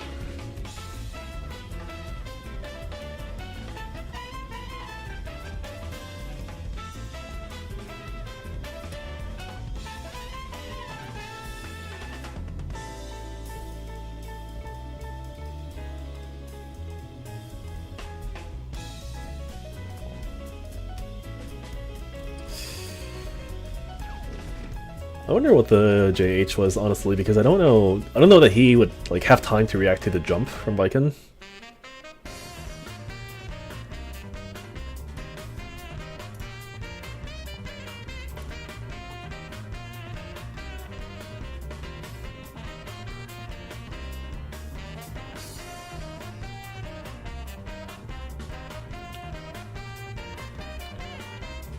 You have to go for these just straight up throws so many times on Viken. And it feels bad because the reward for it is just so lacking, even with Eddie out.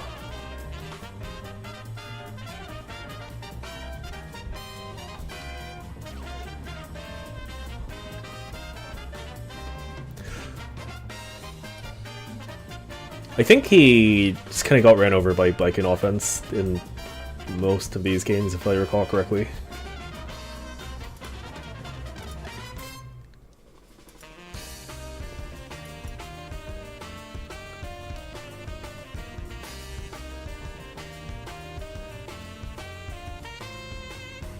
it's not a matchup where trying to play Eddie neutral is exceptionally difficult. Like there are some like that where it's like, I mean, like obviously Jacko is one of them, but I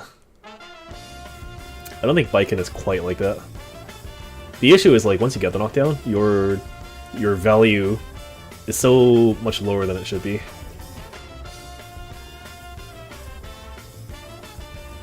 Like yeah, there's tatamis, and that is a pretty big deal, but oh. Yeah, but it's not like something you can't navigate around with Eddie.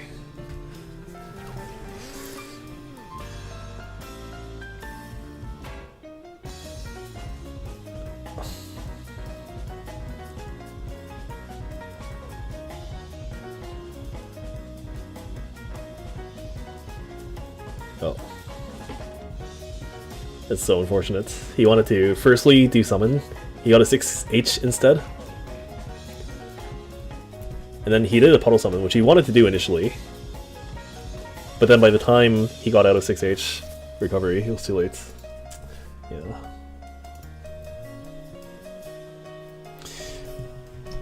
I'm gonna watch one more. I'm gonna watch I watched it once already, but that was a little while ago. I'm gonna watch me versus there's a Frosty set that was off stream. Let me try to find it.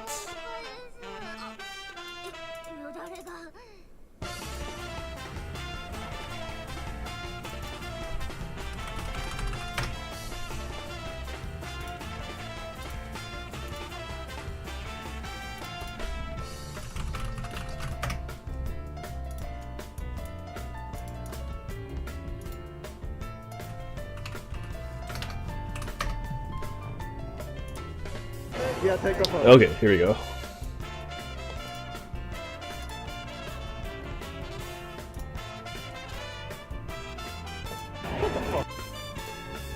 Okay.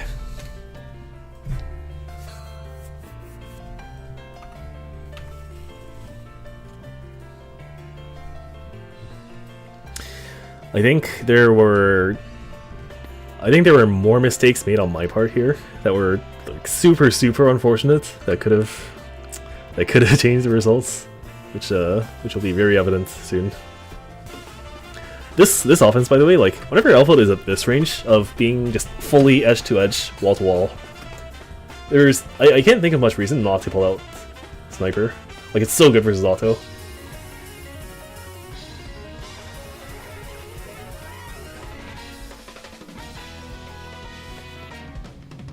Even versus the alpha that I played earlier, like there's a marked difference in the amount of sniper usage, and that depends based on the alpha player. Like it is one of the things that distinguishes different alpha players is the amount of sniper usage, right? But I think it is just that good that you should use it.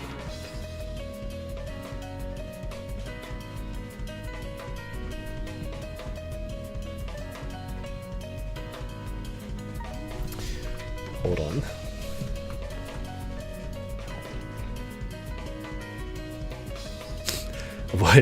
Avoids Nobiru, avoids 2H, lands, punishes.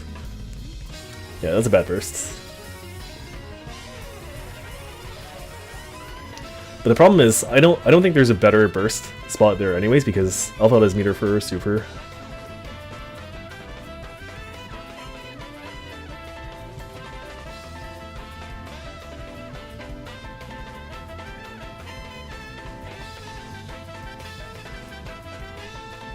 I can't remember what I was looking for there.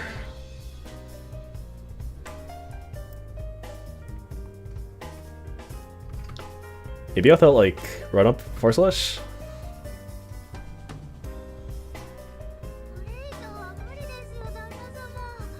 That's a mistake also. So if you get this kind of hit, like assuming you didn't do an Eddie move already, if you get the hit, you should just let her drop. Kind of knockdown.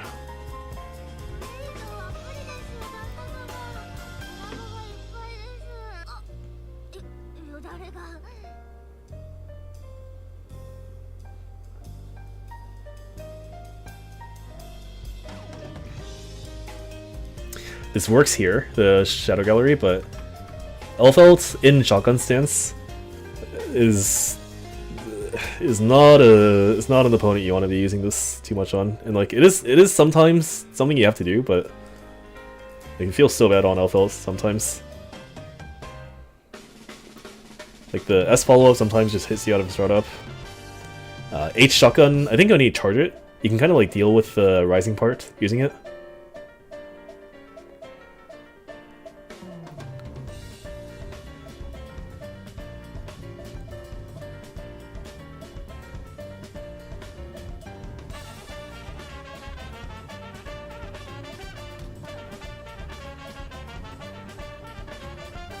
I think I tried to FD and got JS accidentally.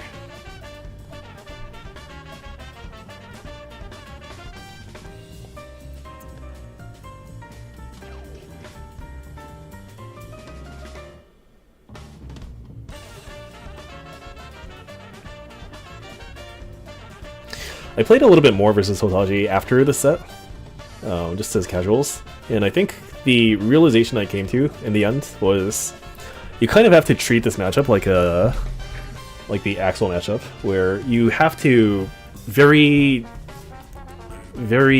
decisively choose whether or not to go in via IAD, depending on whether she pulls out sniper or shotgun. Especially in full screen wall-to-wall situations, you just have to choose one. Isn't like you have to guess. You can't do it on reaction.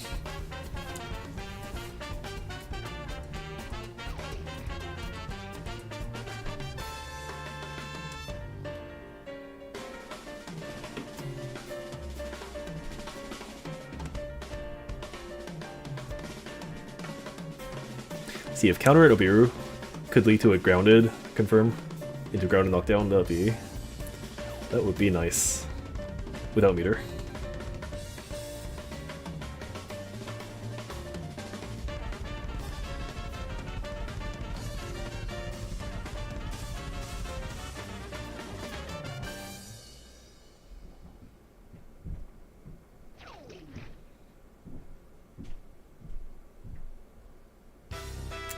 Oh, that would have killed that confirm.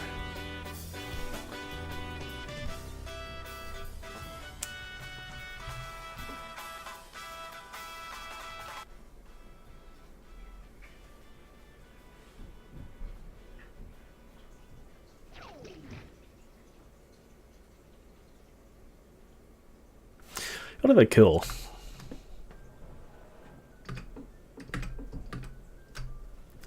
I think that's what button is that? Is that 2D?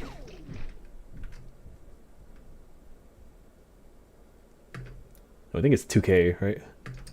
2K hit from this range. I guess, yeah.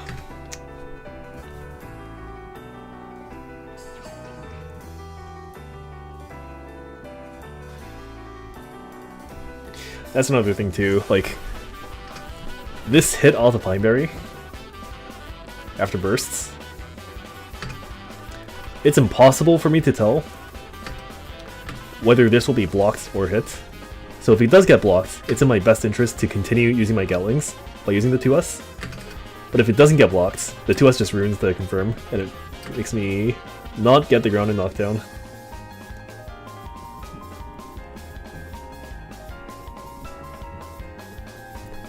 It's just fucked up that I have to guess in that kind of scenario where I shouldn't be in any other matchup.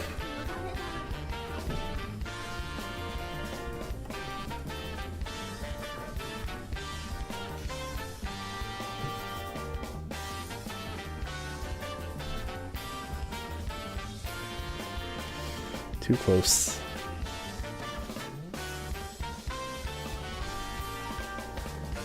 The reason I'm running, maybe not in this case, but sometimes you want to do like super deep runs like this after getting a knockdown, because otherwise you get pushed out too much by FD. So sometimes that kind of run is necessary.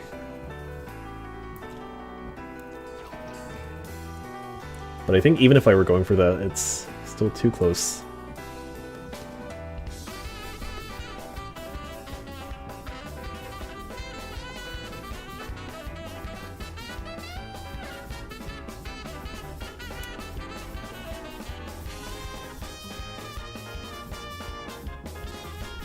The button I'm looking for, by the way, is far slash. So I think if I think Elphelt's gonna do far slash, this beats it, or it trades with it in a way that's slightly better for me than for Elphelt.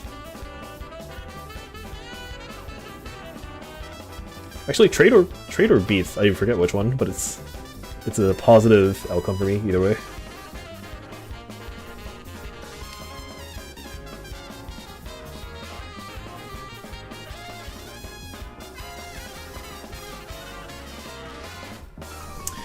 Can I confirm there?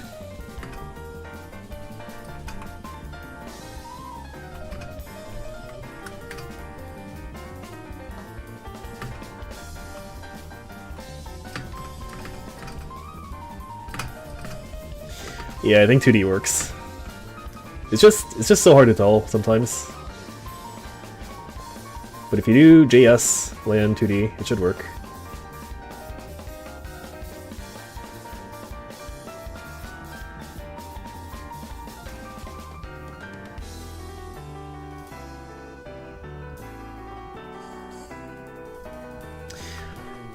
I think this is a mistake also. There's a low confirm by using 2k that does less damage but maintains my knockdown. That I think is objectively better to go for. Like one reason to go for the higher damage one like that is if you think your opponent's gonna burst, but burst gauge is not an issue there. That's unfortunate. I wanted to burst earlier, but the thing got delayed.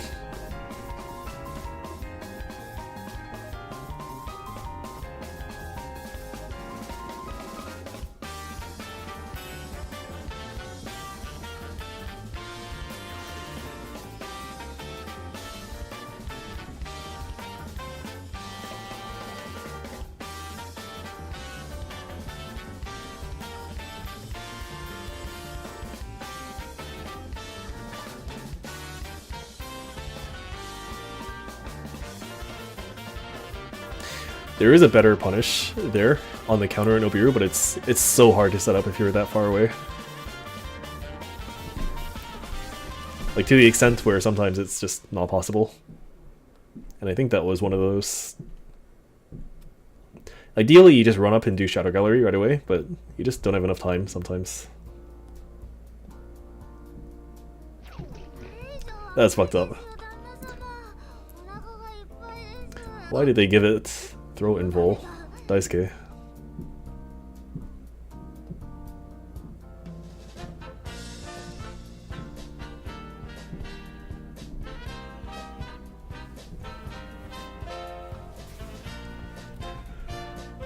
This is the last game, last round.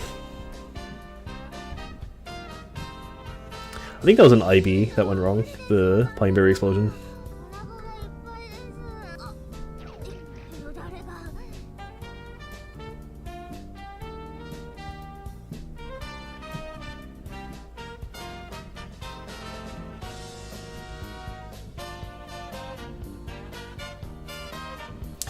Yeah, the stance S that you see here, when I'm in the air, this thing is absurdly good at anti-airing Flight Zato, and the only way to beat it is by using this, basically. But he did a good job of blocking. I wonder if it's a reaction.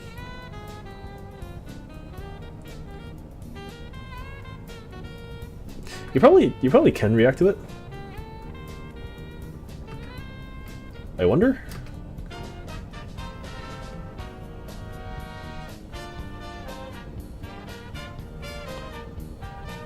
But if it is, I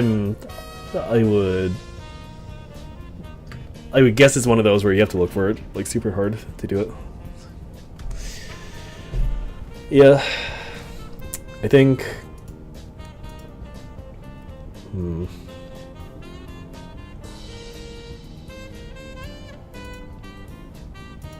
Against all odds, I think in this matchup you have to be even more committal in neutral, which is a little bit sad for Zato because he doesn't want to be put in that position ever. But you have to deal with Sniper somehow, and the only way to do it is if you just go in harder. Not ideal.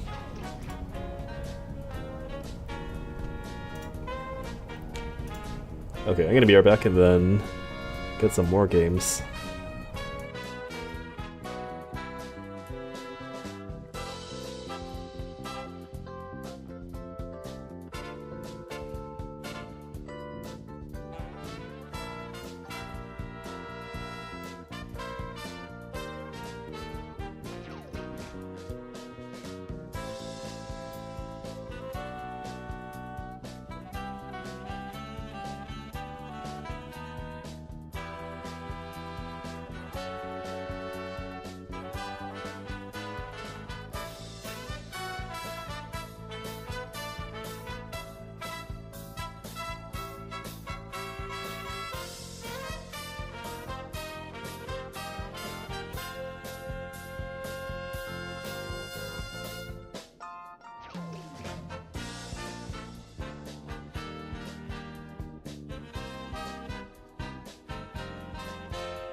Okay.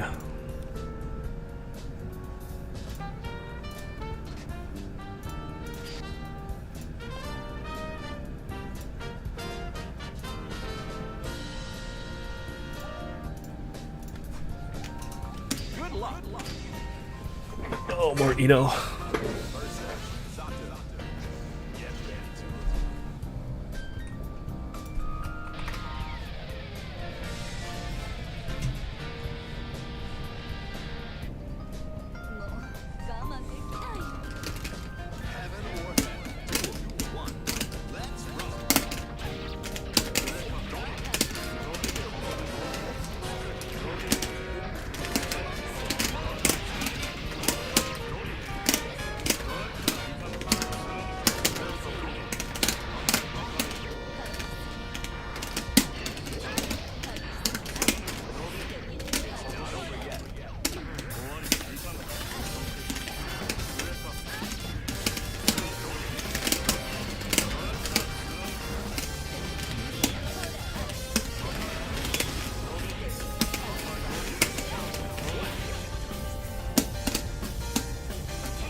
He's pretty consistent with the JS, FDC, JK in the air, and I think it kind of screws with your fuzzy jump timings, or fuzzy block timings.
That's a bad burst.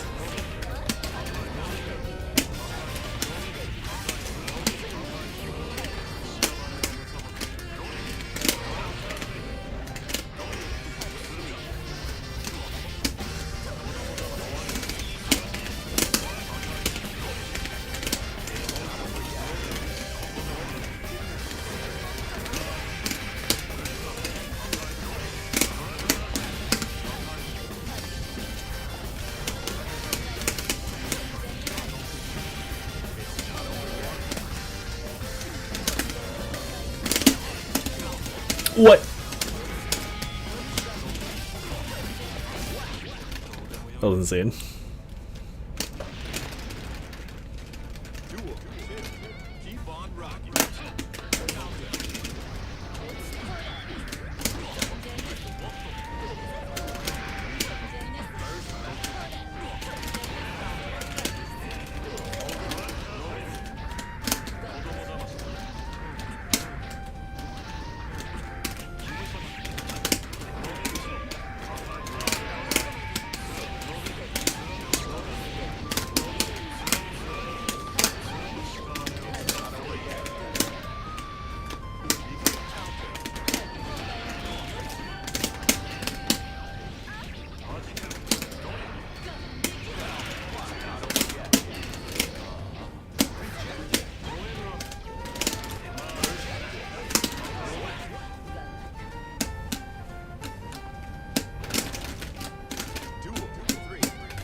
I forget, this player in particular does not cancel JD into VCL.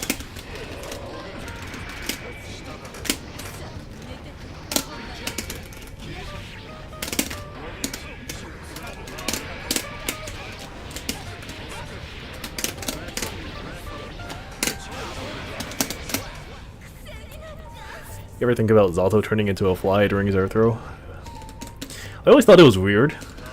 And it's not like there's anything in the older games that suggests he should do that, but I guess I guess it's the thing he does.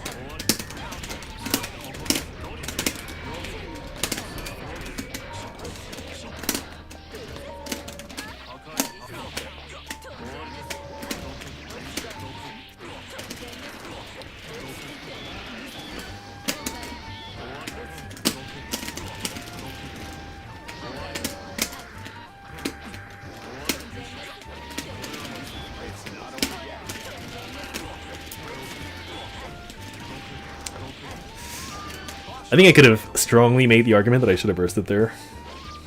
I think I had enough health.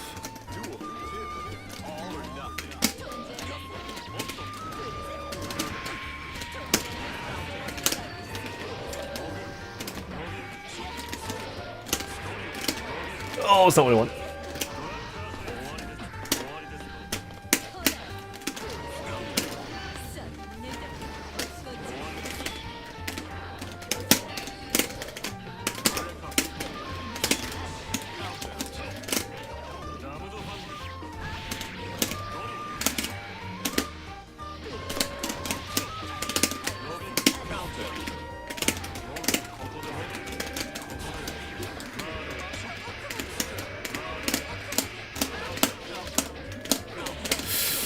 Yeah, that is one way to beat it.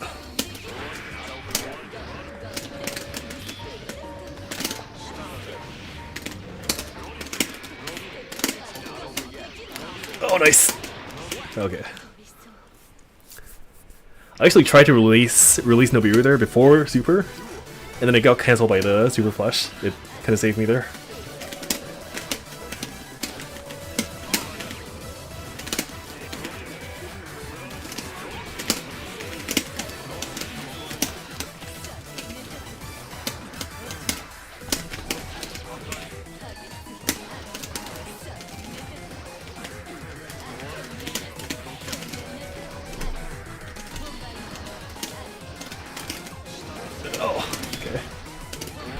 It's not the worst knockdown I could have gotten.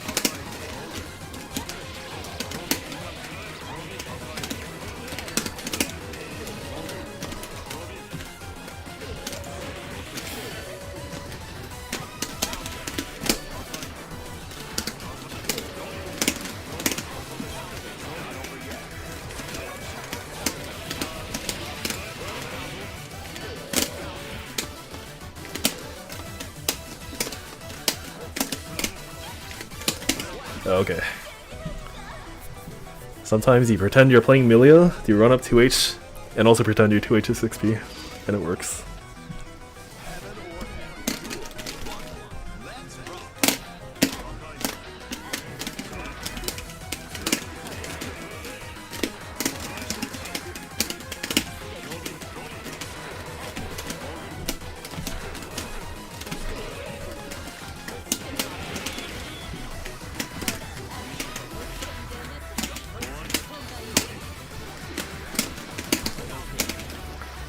See, isn't it fucked up that that JH worked on me? Like, that was clearly a throw attempt that went wrong, and it still punished my superior read on the situation. I think this is a little bit unfair.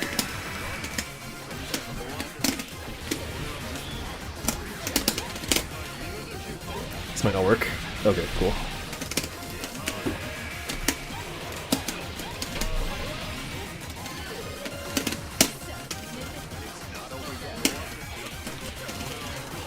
I think I die.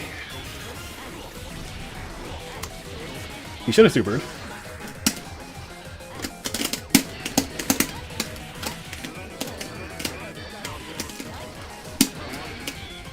Oh, okay.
I don't like to do bust saw summons like that usually off of like what you'll see usually for Zatos is they'll do 5H or 2H into bust saw summon, and there's still a gap there, but there's the it's the safest one you can do if you want to do bust saw, and it guarantees you pressure, but universally you can always match there, and I feel like it's reactable. Oh, hold on.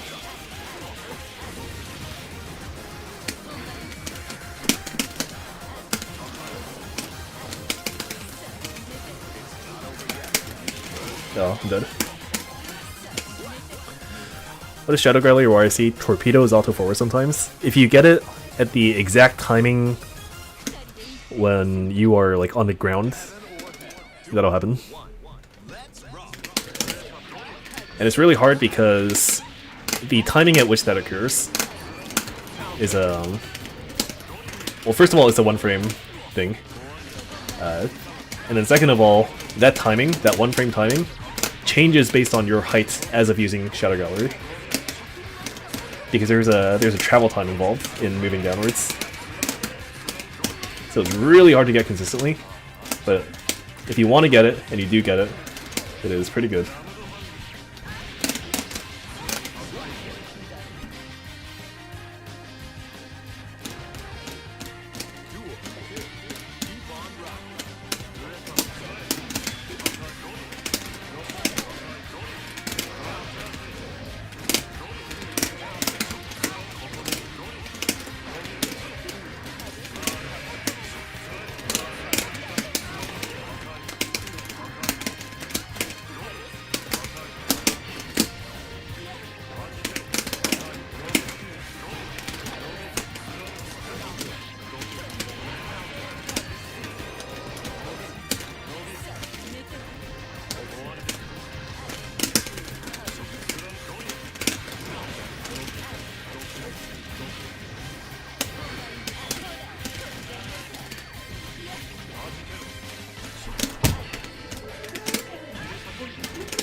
Oh, okay.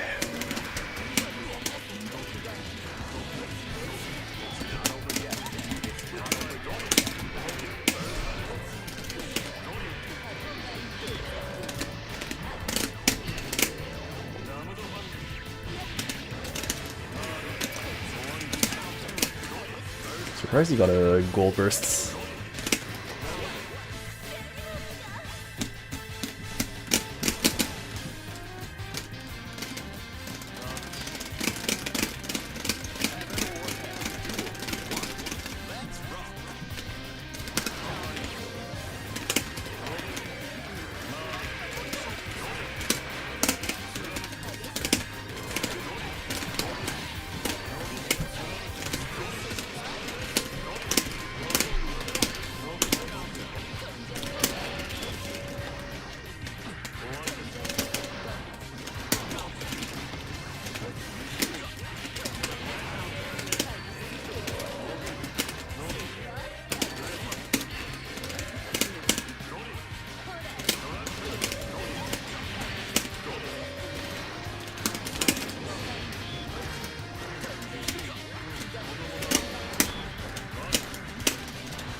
That is the downside. Now that he's not canceling JD into VCL, so sometimes that confirm does not work.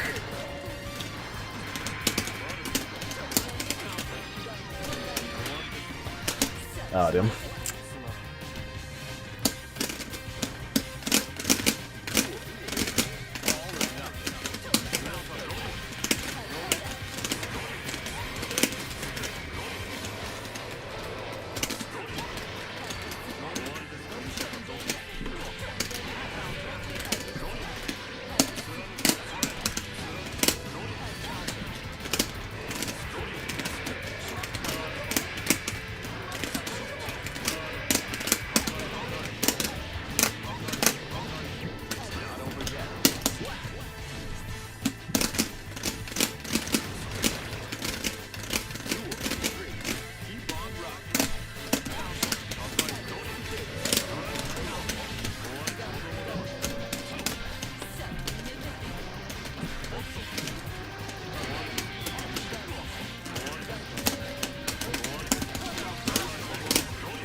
Oh, got him.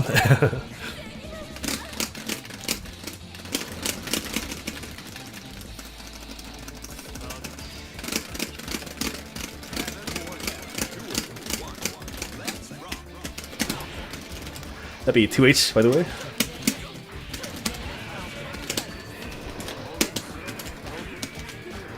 And also, I keep bursting on what is it? I keep bursting on 5H because it's working right now, but it Ino can bait it if we decide to.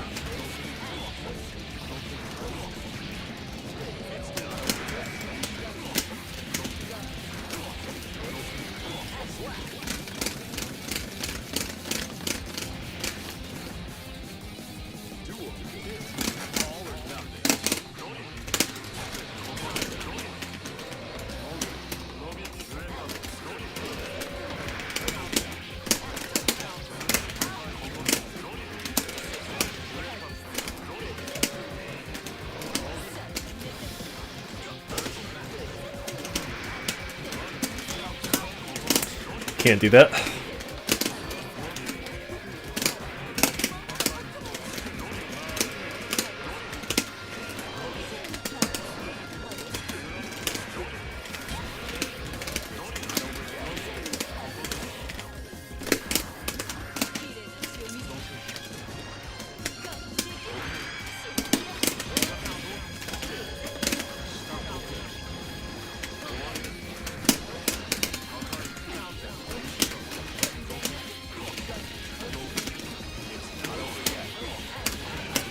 Alright, go.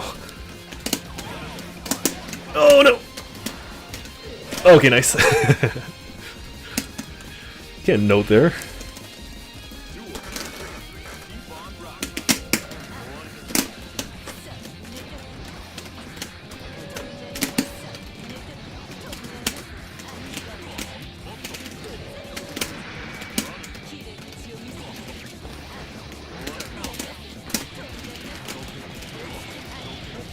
Well, I have one attempt left, and I just... Oh.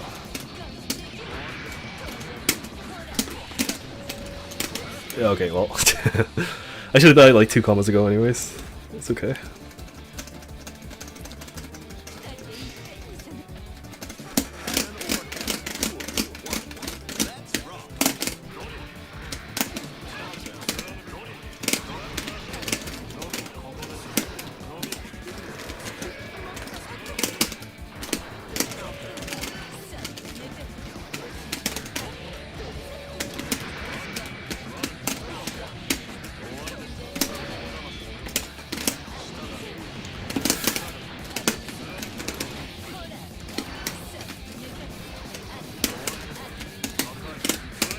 He keeps throwing me in the wrong direction also in the air.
Not bad.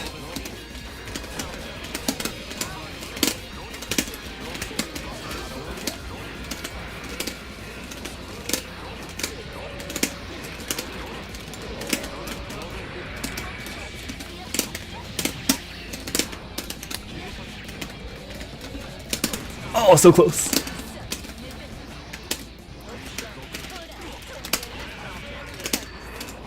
Okay, yeah, you can't do that. You can't just do a dive like that on me twice.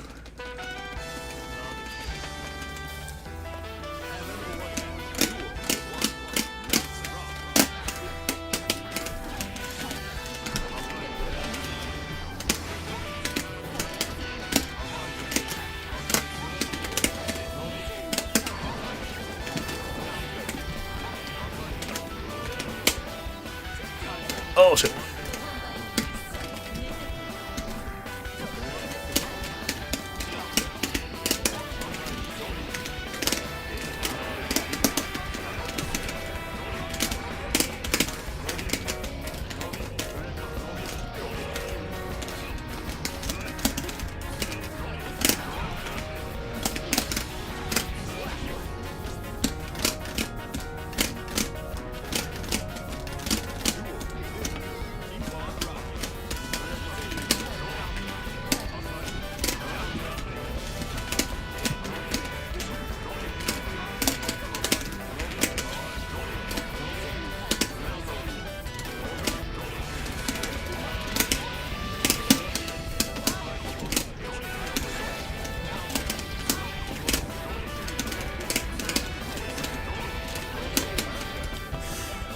I know Shadow Gallery. No, I know Drunkard is looking really good right now based on the last like 2 games, but it usually doesn't work out that well.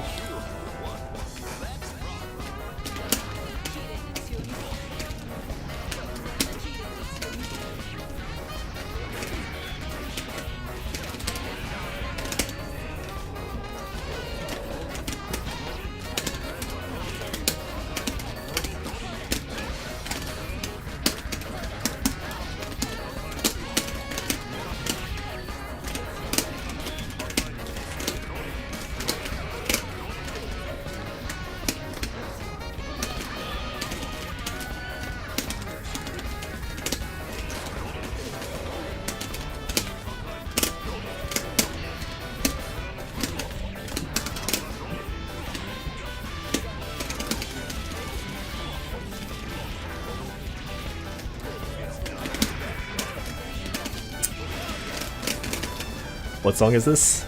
I can tell you after this game. But it is something from Touhou.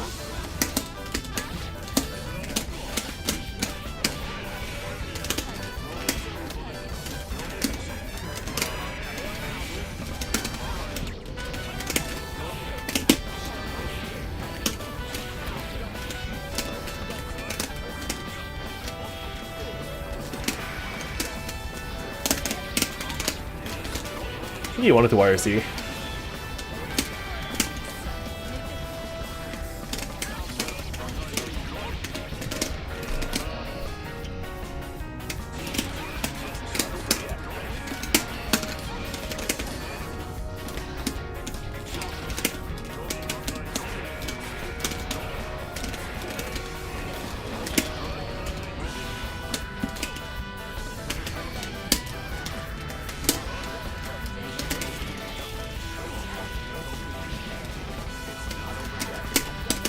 Oh my god, that is unreal that works.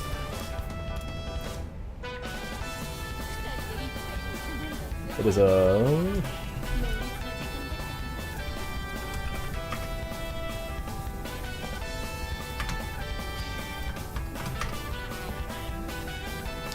It is from Touhou 13. If you look for the OST, actually I'll just post it here.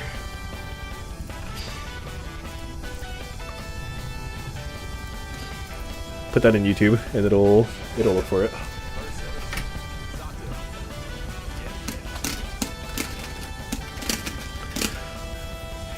Intentionally getting hit during the Nobiru 2-2S stuff seems pretty good for the opponent with Zato and Nominer now.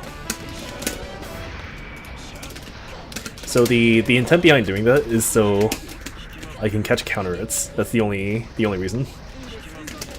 And yeah, if you get normal hit by it, then it's like Zato gets some damage, but the reward isn't really there. But it's not as if the damage is so low that it's like something you want to go for.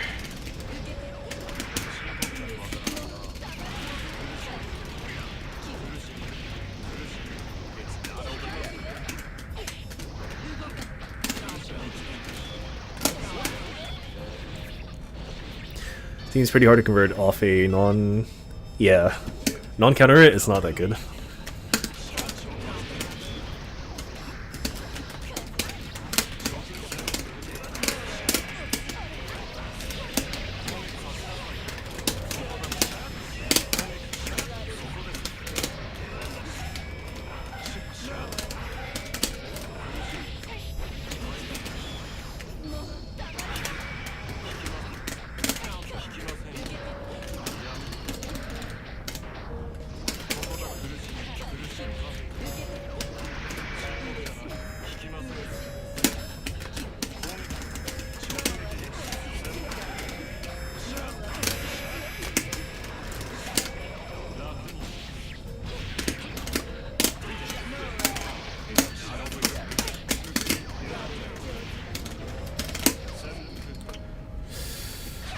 Oh, it still caught me.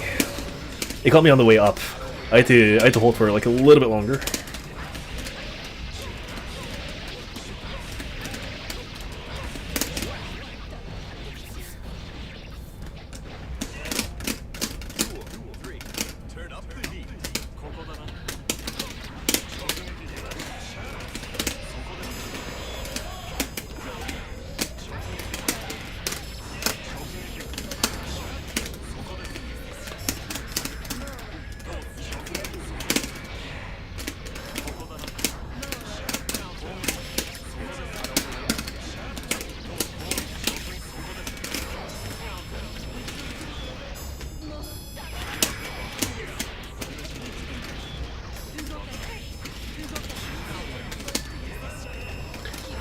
I'm doing that burst so often right now that honestly he should be baiting it.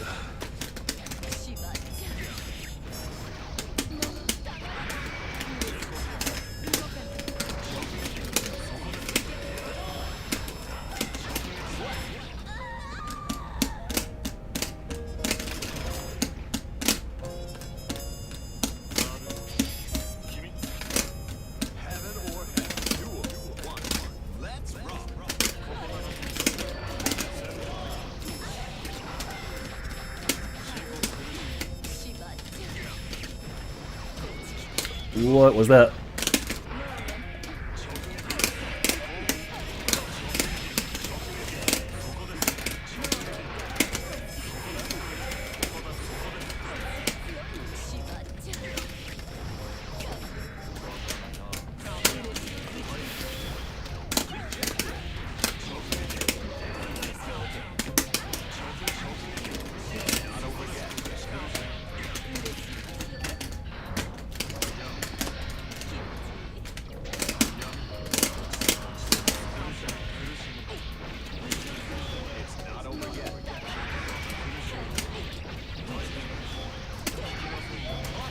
Okay, I'm not bursting there.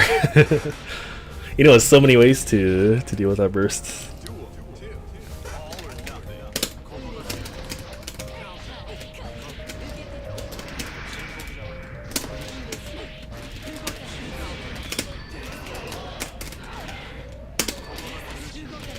That's fucked up.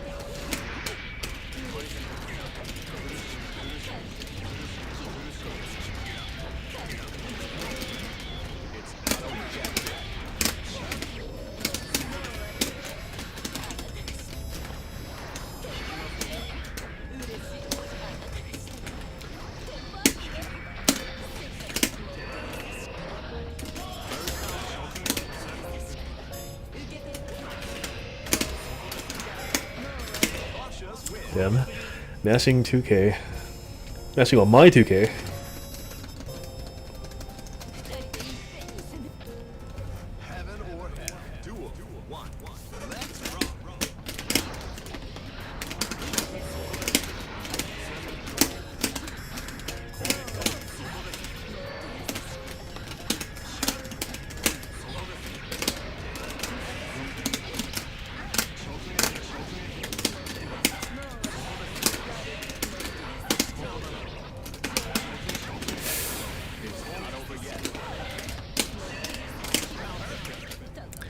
I should have stunned earlier if I did a proper combo. My hands got a little tied up.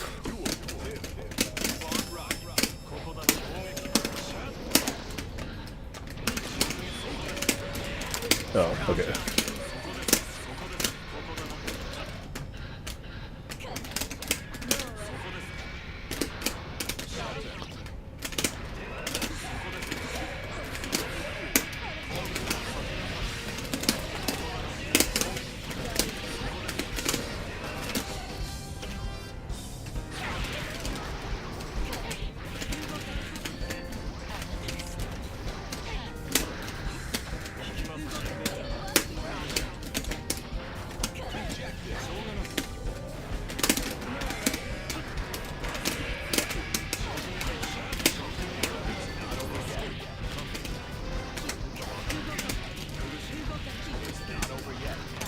There we go. It was I think he was trying to bait it there.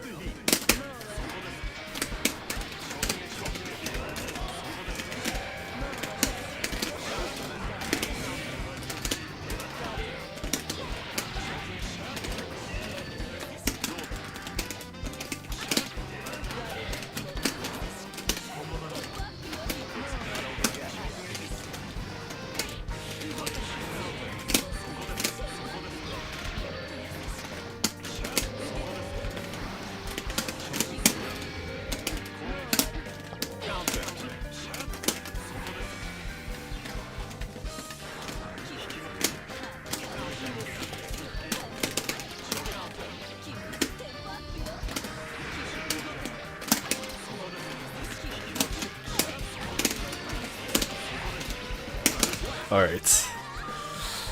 Drill seems so good in this matchup. It has some utility like that, yeah. I think you mean when I use Drill to get rid of the notes specifically. And yeah, it is decent.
See Eddie dying there off a burst. That's fucked up.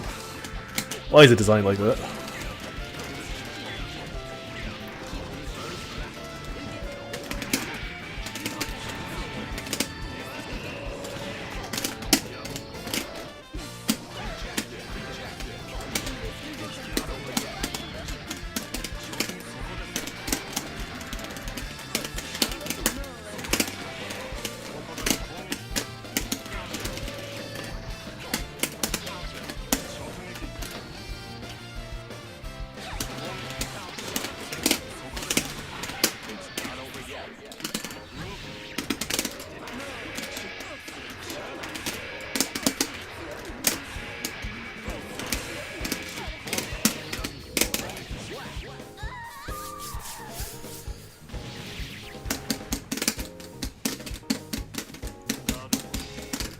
The worst part is, sometimes, if you're in range for bursts, it kills Eddie and then also pushes you back. That's like the ultimate fuck you to Zato.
Oh, there we go.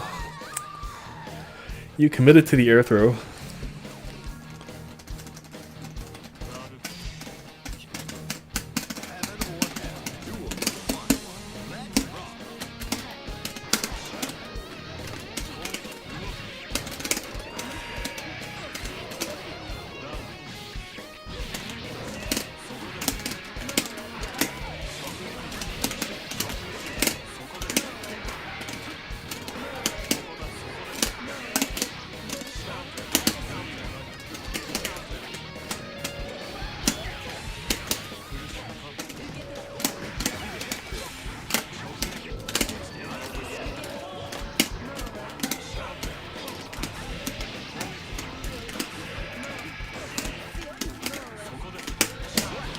There we go. This is the rare intentional 6H.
So technically, I should not be blocking nearly as much as I am right now, but I have a bit of a habit where whenever I see a mixed heavy character like this or Millia, I have a tendency to want to try and block everything,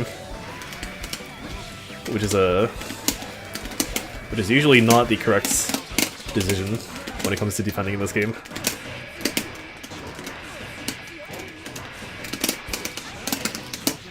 But again, if you're actually trying to defend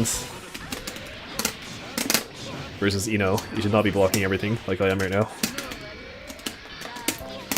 Dead angle, mash, blitz, jump are all far better.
Oh, wrong button.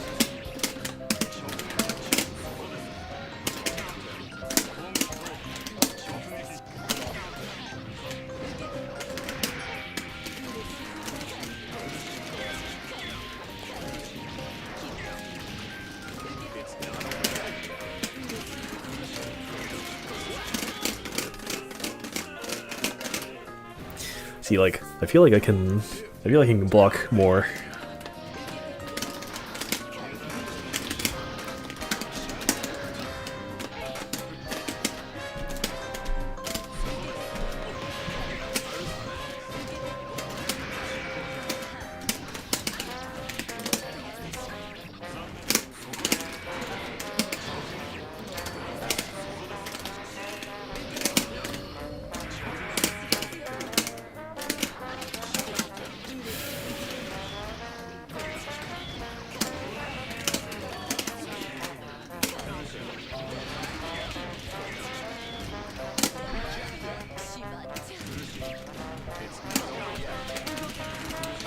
Do I die here? No. Okay, now I die. That was kind of bullshit too, man. But if I got the like the lunge forwards RC, that would have been good.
He made one change pretty recently. He's sitting and waiting more in neutral.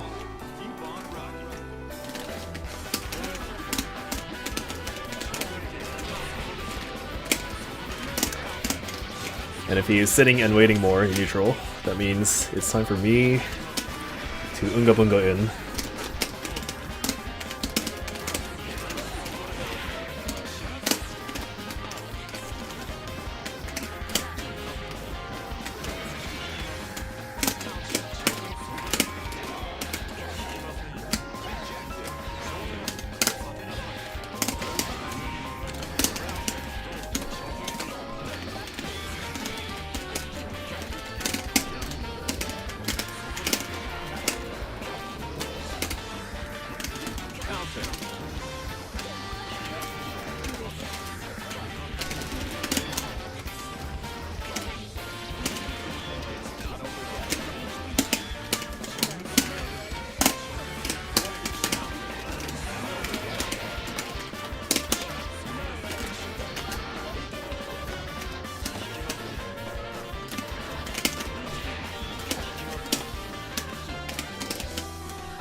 Oh, the YRC.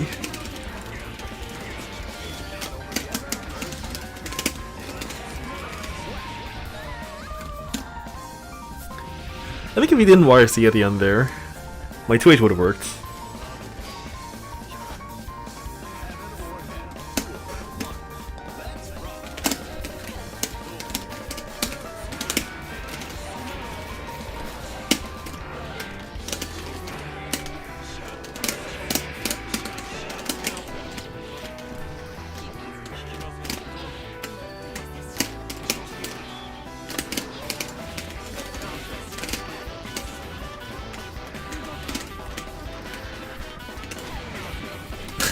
What was that? Why would you... Oh, did you take all of Ino's offense in this game and decide to go for a meaty goal burst?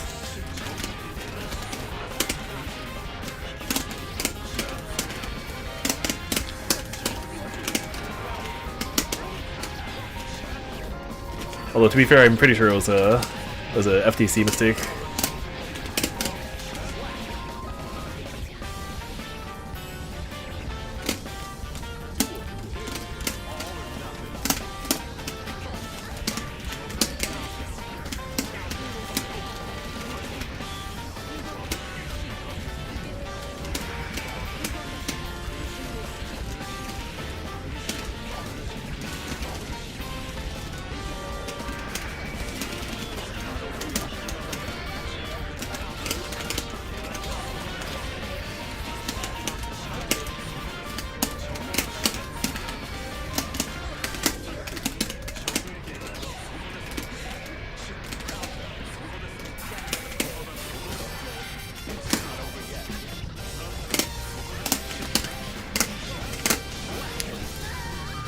I know it might sound a little bit weird, but when I get those like little hits between those staggers, I actually don't want to confirm. And I would rather drop the combo to try and fish for a bigger counter hit.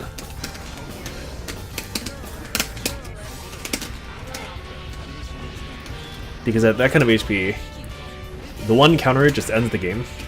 So it has infinite value for me. But everything else is kind of like, I risk something happening on defense. On my opponent's defense.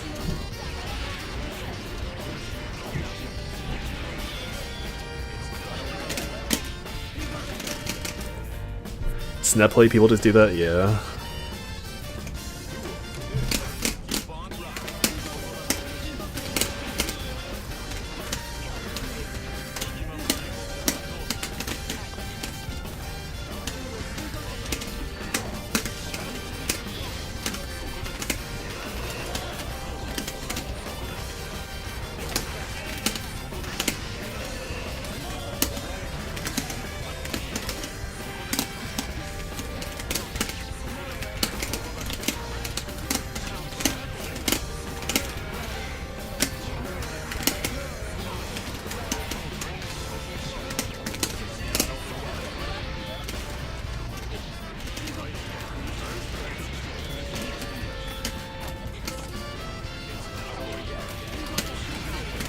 Alright, go. Go forth.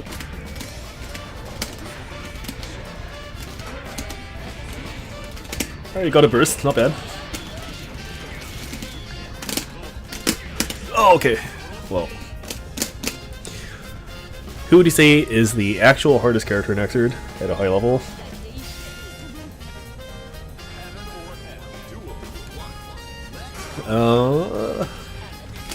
Hard to say. There's probably two different answers based on if you're talking about like mechanical execution or just overall like actual practically playing the character in a tournament. And I assume you mean the latter. In which case, I have no idea. I would have to play every single character at that level for me to actually know, I think. And it also depends on whether you mean like winning or just doing the best you possibly can on the character, because those are also two different metrics.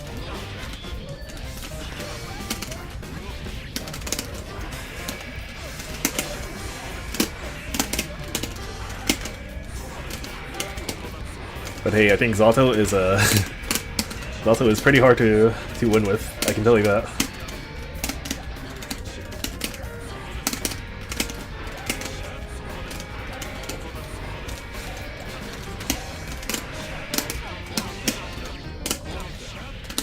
I wanted the stun combo. It's fine.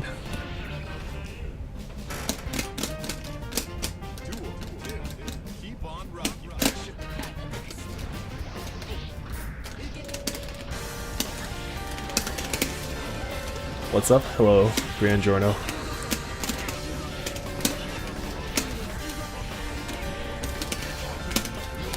This guy really does not want to confirm JD into anything.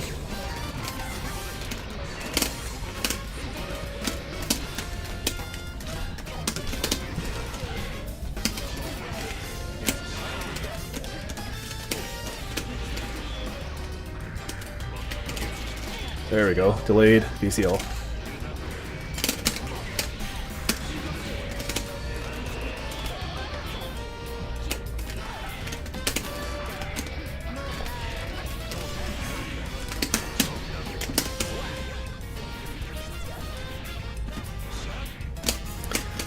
Did you try Street Fighter 6, Ed? I did extremely briefly and then decided this is probably not my game.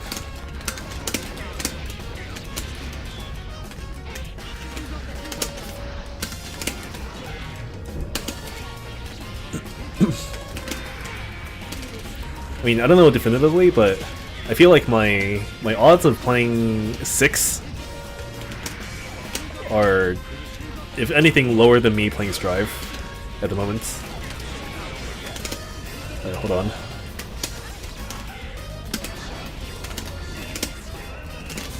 Oh shit, okay. I think you felt that during the beta too, yeah.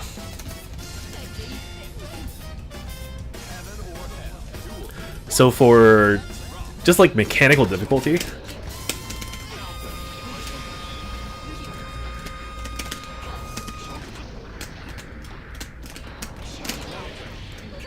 I mean, like, no matter how you put it, or like which things you're looking for, I think either way, it's probably not possible for me to tell in a fair way.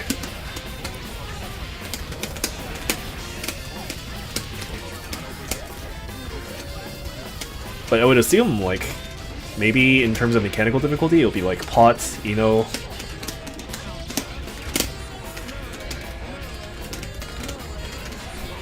Would be my assumption.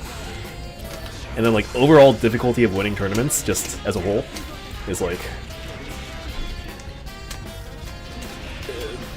Like, again, realistically, it probably just comes down to whoever has the worst matchup spread. Like, Pot, Zato.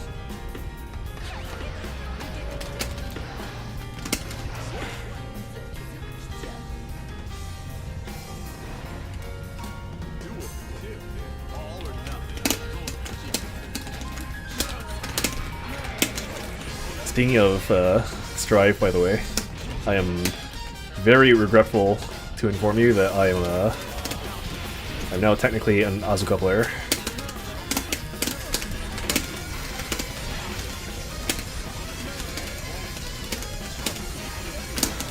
So here's the thing. I've been playing Strive a little bit. And it was after the realization that this character, Asuka, does not play Strive.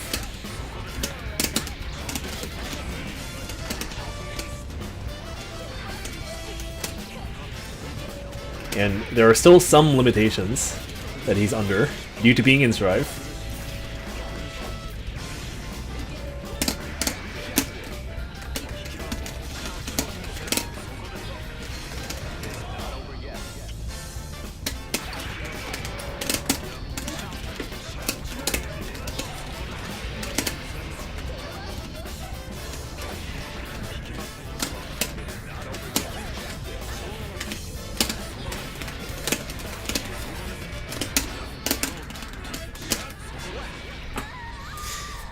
But,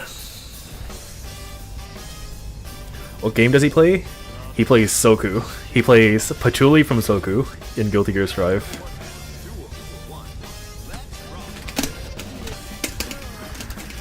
I'm unsubbing Minu.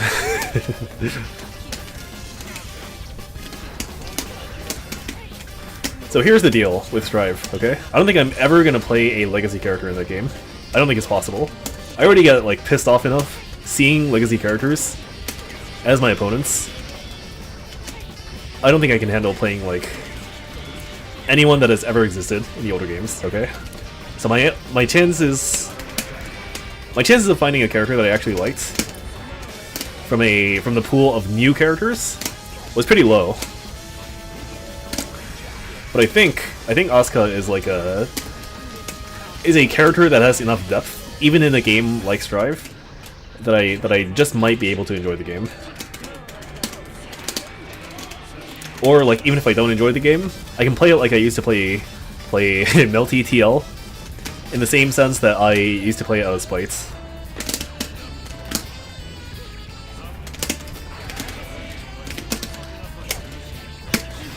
Oh, bad bursts.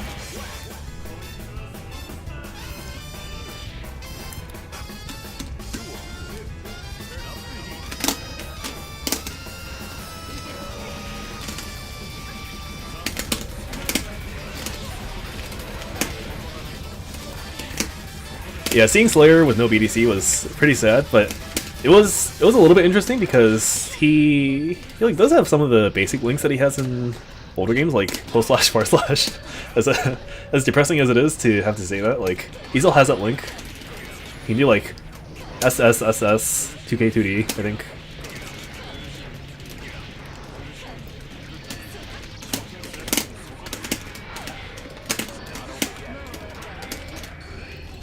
There we go. It's not exactly the setup I wanted.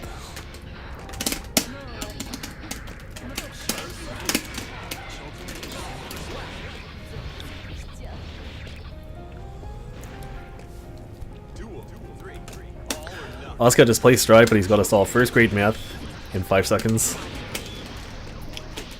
Yeah, it's like he has depth. He legitimately does.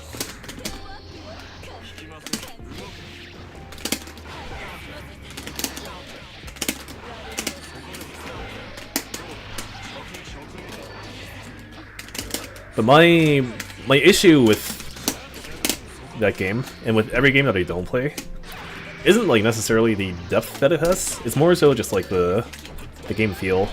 It's like, how does the movement feel in this game? And Strive feels horrible to play in, like just to move around in. How do the combos feel to do? And like the combos also feel horrible to do in Strive. And then it's like the skill expression parts, and like there is that in the game.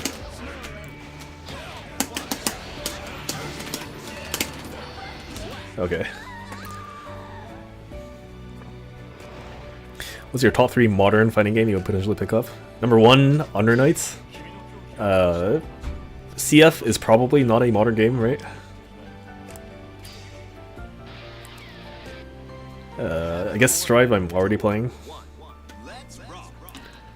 I probably, despite not knowing basically anything about the game, probably number 2 is the City of the Wolves, Garo.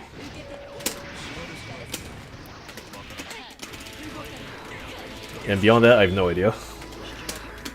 I'm not much of a modern fighting game person.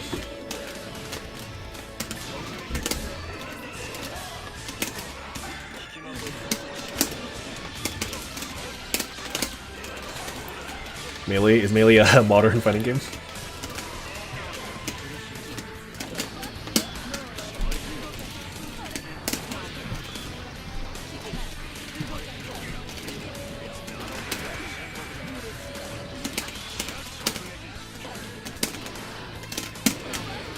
Man, the YRC got me.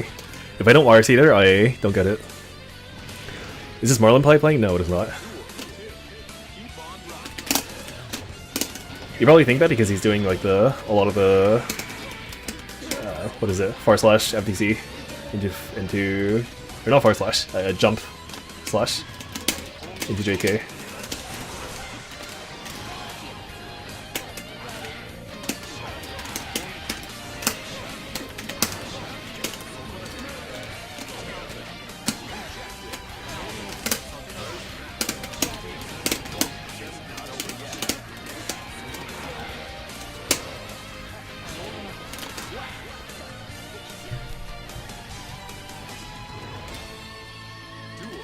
think I ran into Marlon playing Soul on Netplay. His name was just not Marlon Play. Yeah, he has a Soul, so I wouldn't be surprised.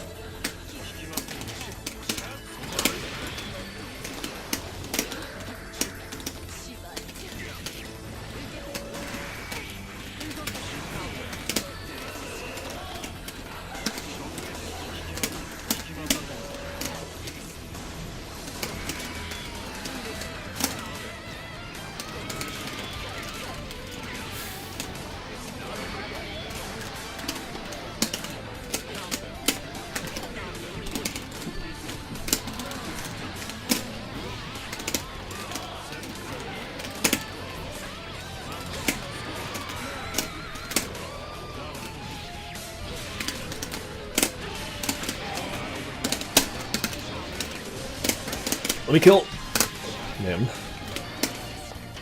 Okay, that's okay. Okay, nice. In Xrd, it's all about making good reads and using your meter smartly in routes. Strife literally just, he's got the best air dash in the game, Mappa goes almost full screen.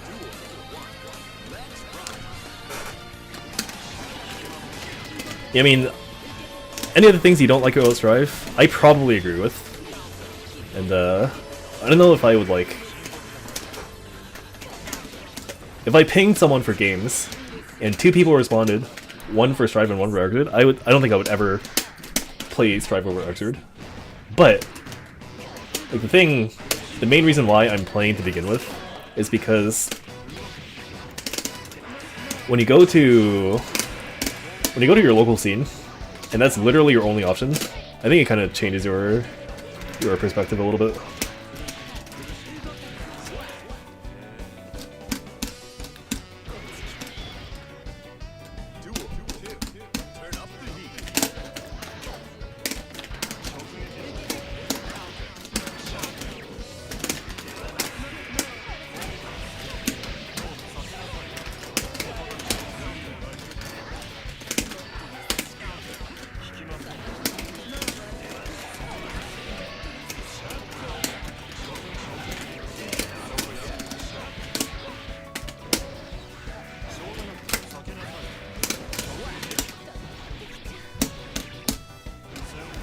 I think Tekken 8 and Street Fighter 6 are the worst of the modern fighters.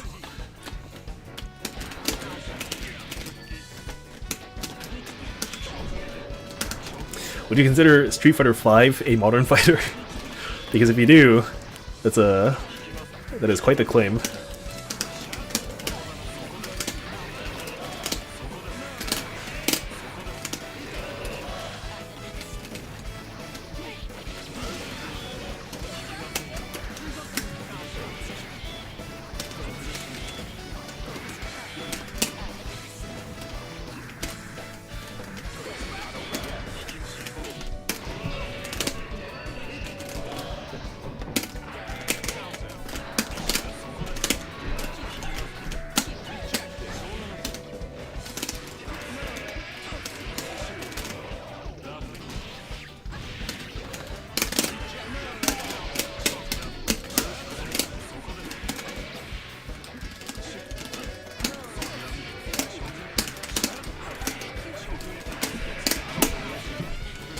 That's not good.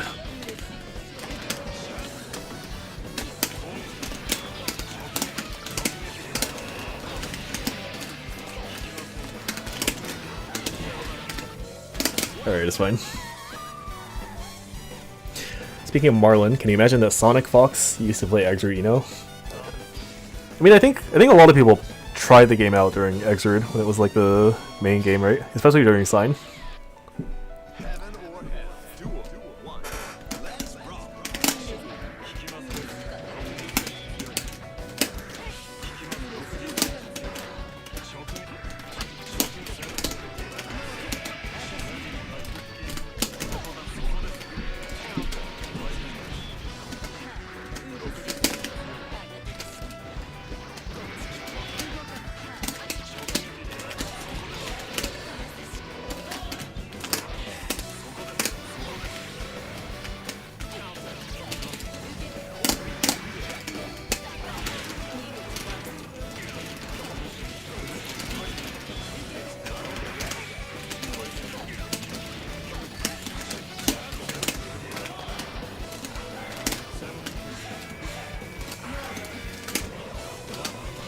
That's so fake. Yeah, it's too early. But I can't do it any later because Eddie's about to get unsummoned.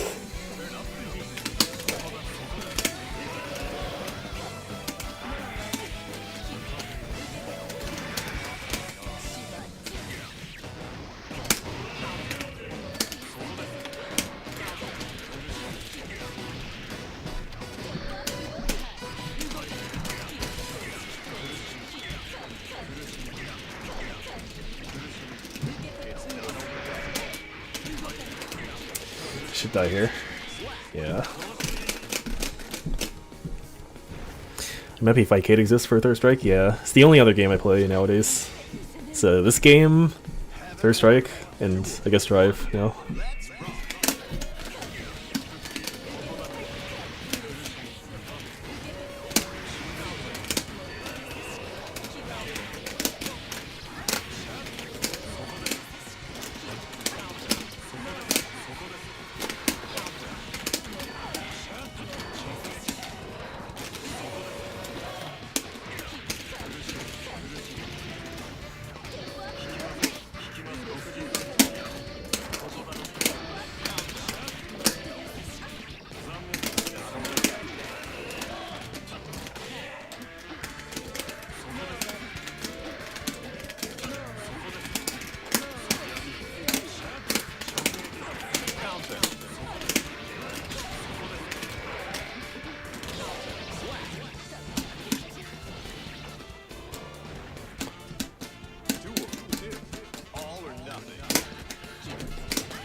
He really got hit and then did a reversal hover forwards.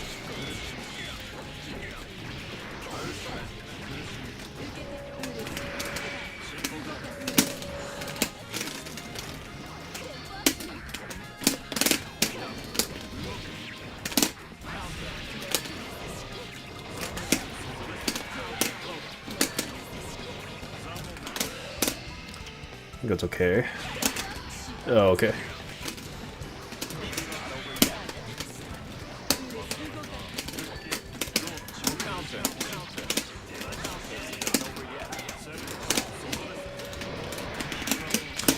That's unsafe. It's punishable. You can't do that. That's not allowed.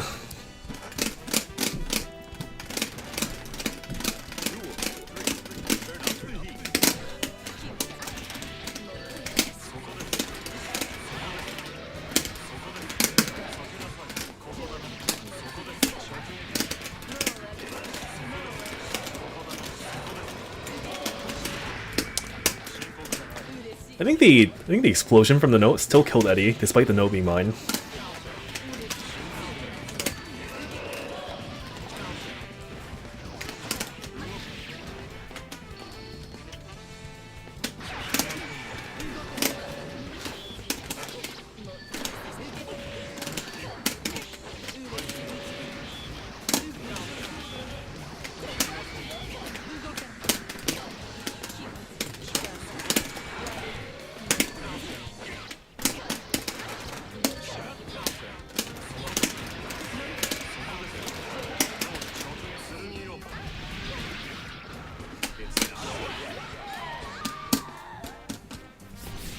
Does anyone like playing the moving train stage? It's not nearly as bad in the Sign version of the game, but Rev 2 train stage is awful. I don't think I can stand playing in that stage.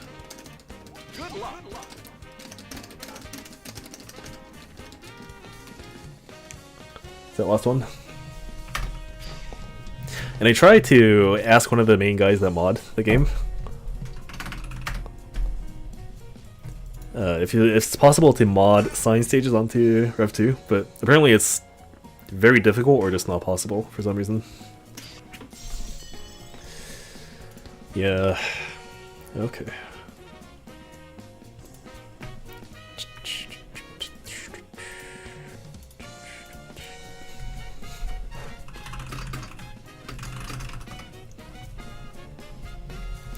Marlon never does FTC into JK now that I think about it. He does like, I think he does JSJS. And I don't recall what else he does. Like, I know he does neutral stuff to fiddle with movement a lot.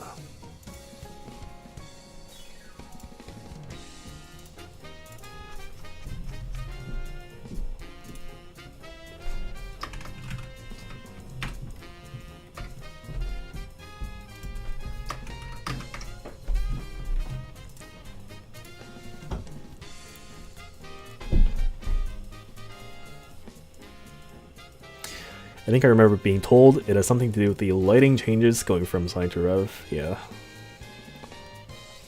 Technical reasons that I am not informed on. Yeah, there's one thing. I know he tries to do this a lot, but I don't think it's very good. It's,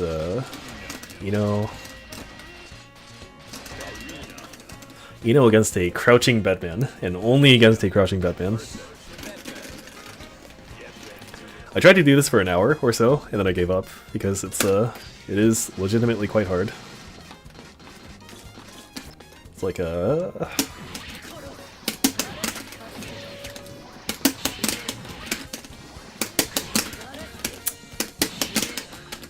You do jumping... this. Combos, then you do another 5H, IED FDC, and then you do more combos. And it's like...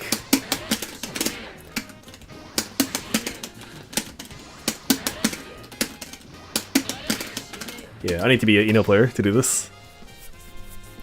Is there any Rev 2 tourney coming up for you? So there might be Combo Breaker in May. Otherwise, I don't think so.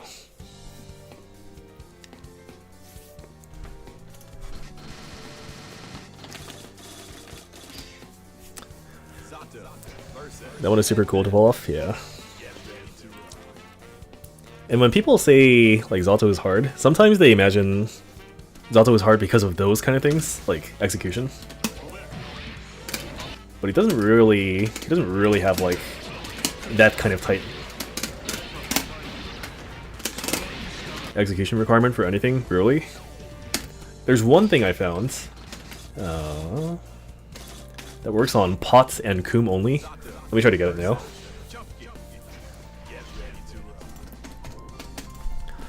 This looks really cool.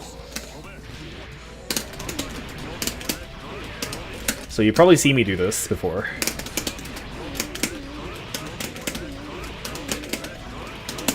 Oh, I have to do 2 loops.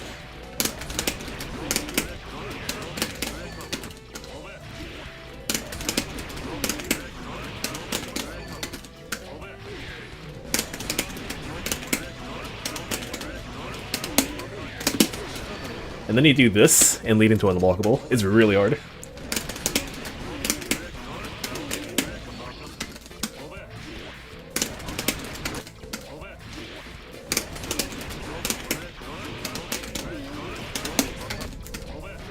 And there was an easier version of this that used to exist in Rev 1, but it is no longer possible.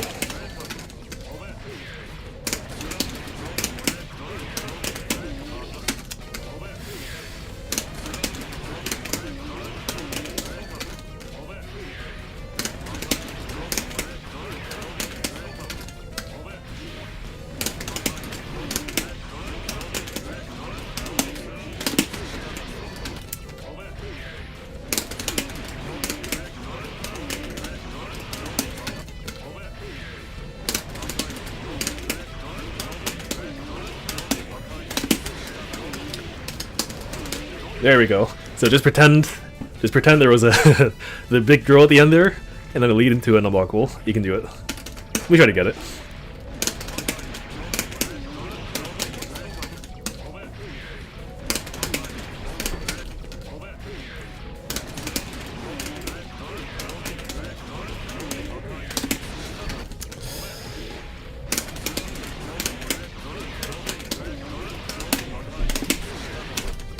Do it and I will sub.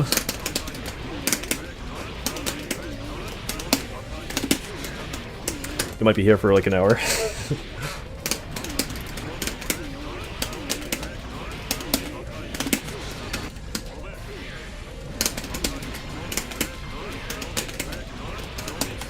So like the reason it's so hard is because you have to time that little attack, this attack, and it's negative edge, so you can't like even double tap or anything. And it's, I believe, a 1 frame timing on that. Like it has to be slightly delayed.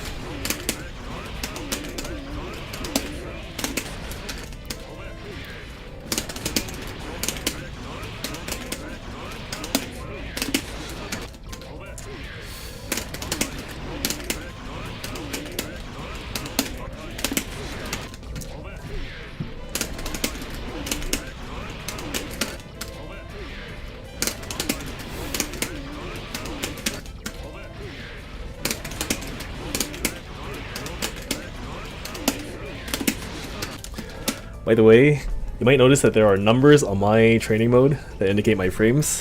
That is the God mode training tool.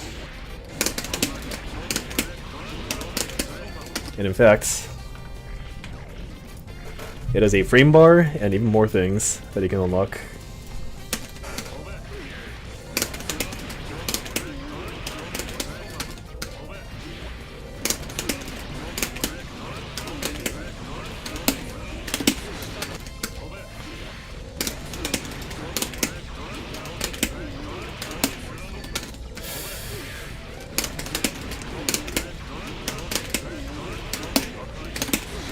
I think I got this within like 30 minutes when I first tried, so it shouldn't take that long.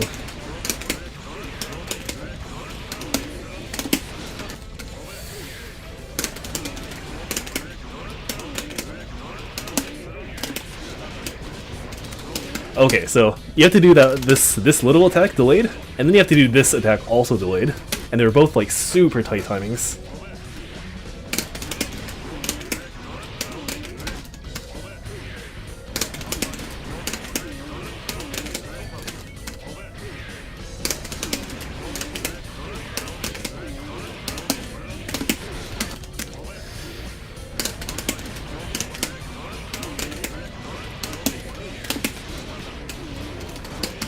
Like, technically you can combo here too.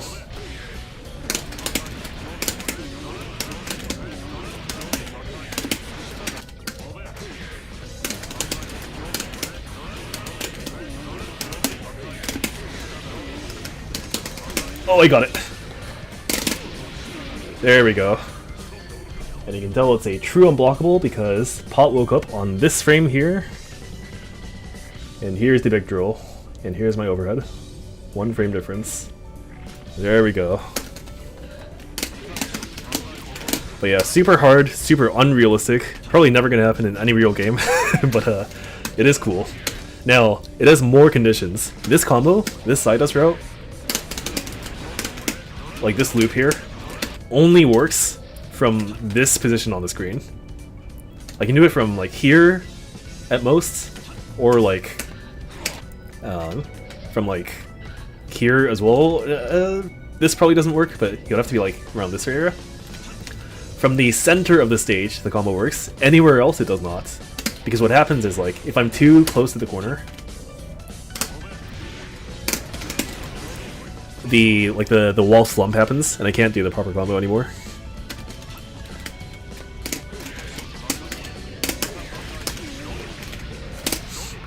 Do the Ed Dream combo and all sub. I think I know which one you mean. Like, I've seen it before on Discord somewhere. And I did do it on Street Fighter V. Let me try to see if I can find it. Because he has like pretty similar things with his ball V-trigger in that game. Hold on.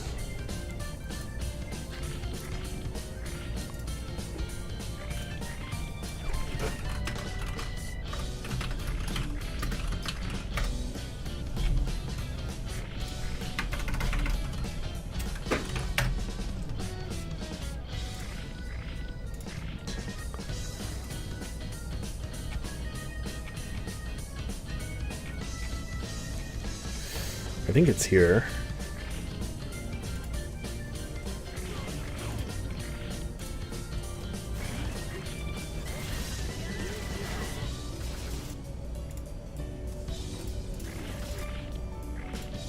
Oh, it's not what I was looking for, but this is also pretty cool. I'll show this here.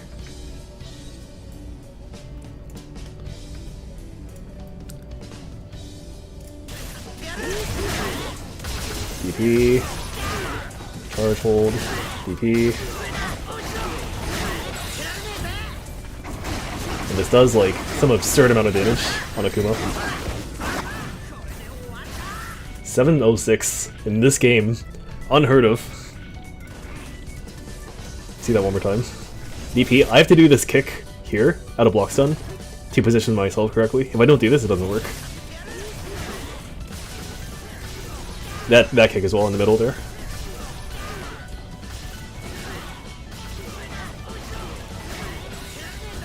Yeah. He like legitimately has some pretty cool routes in that game.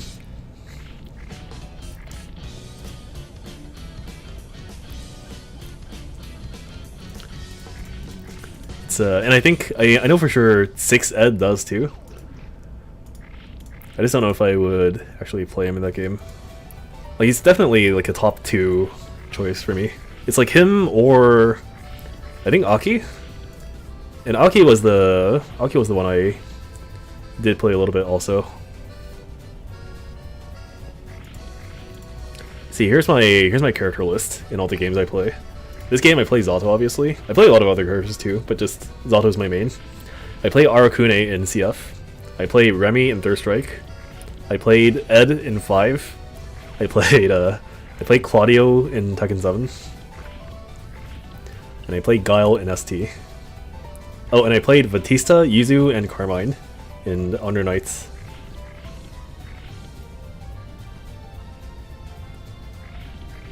So I think it's pretty all over the place. And it's hard to say like, oh, I definitely have like a thing I'm looking for characters. It's more so just like, I think this character is fun enough for me to play, and so I'll just go with it.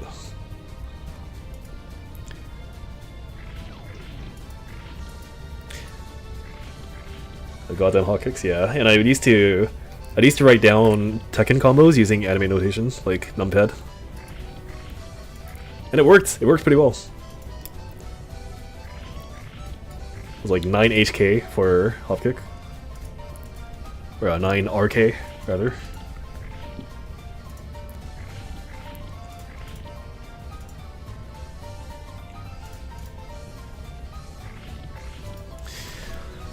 Let's see if I can find one more set.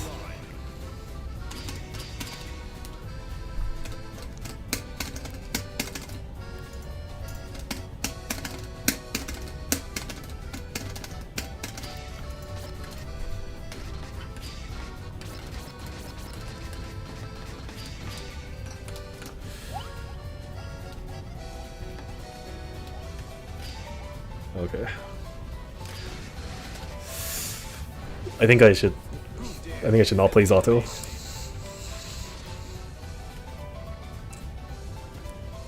I'll play Zato.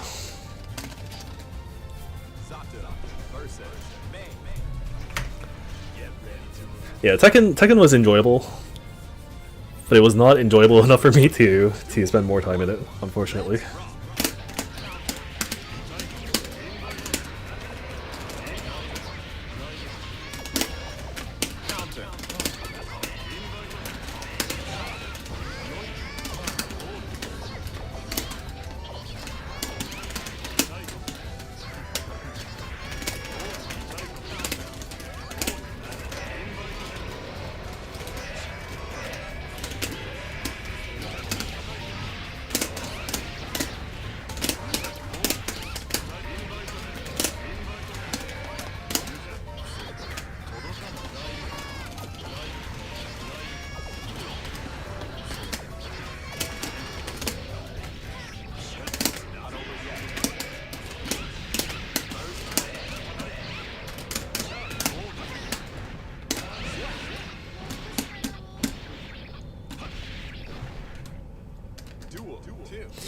Eight gameplay just didn't do the same for me.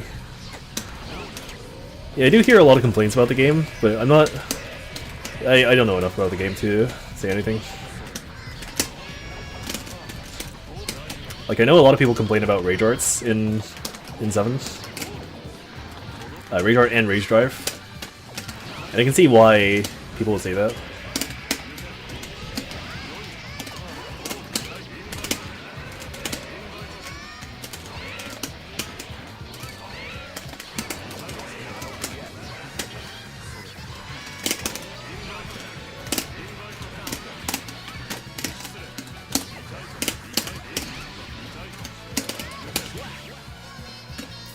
The problem is in 8, they give you a install at round start every round. Install as in like, you do a thing and then you like get better moves, or better frame data.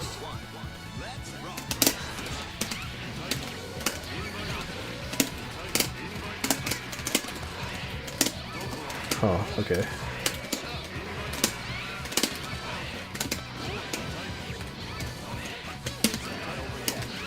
I mean, okay, so sometimes in fighting games, there are things where it's like, it makes... The only thing that makes sense to do is to do this one thing, right?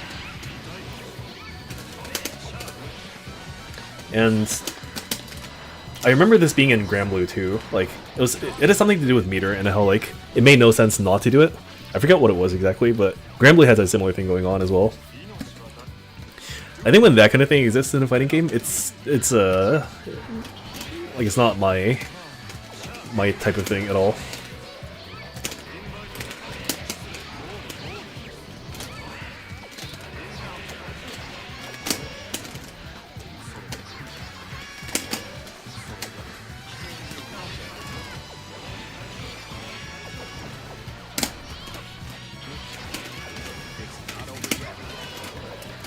Anything else, yeah? Yeah, see you around. I'll be hopefully back again soon.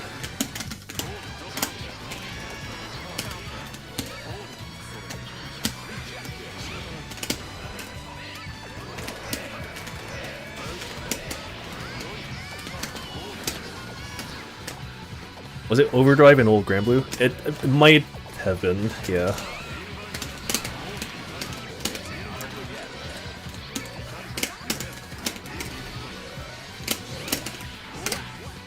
I'm pretty sure it was Super, yeah.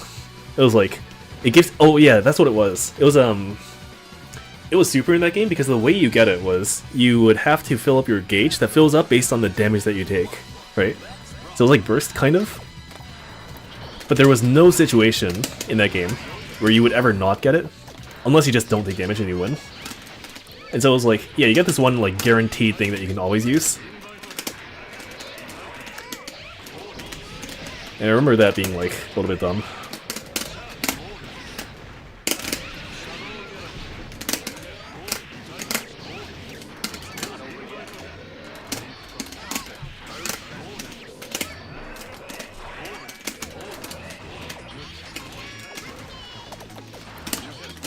Just near the screen cropped. Oh, it is.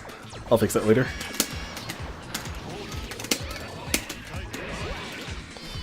Here.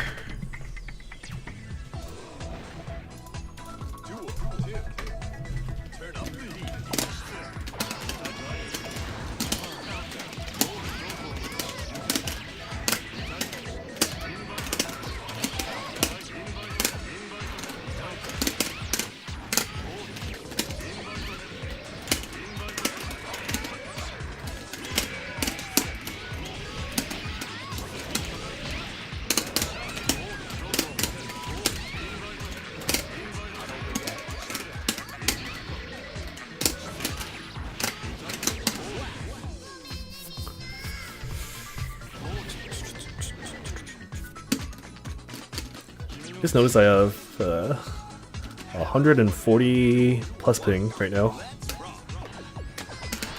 Is that Will's May? No. I don't know if he's been playing. Like, he never really played online to begin with.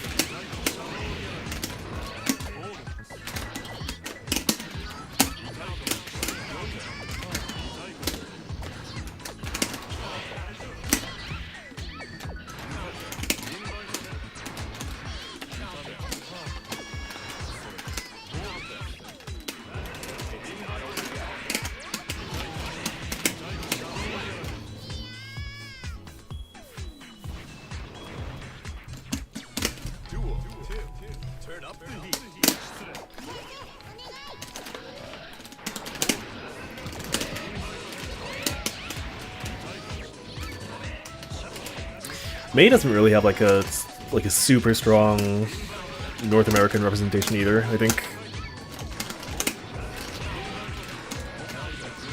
We used to have Bloodwolf playing a lot. And then he's informed me at Frosty's that he does not play regularly anymore.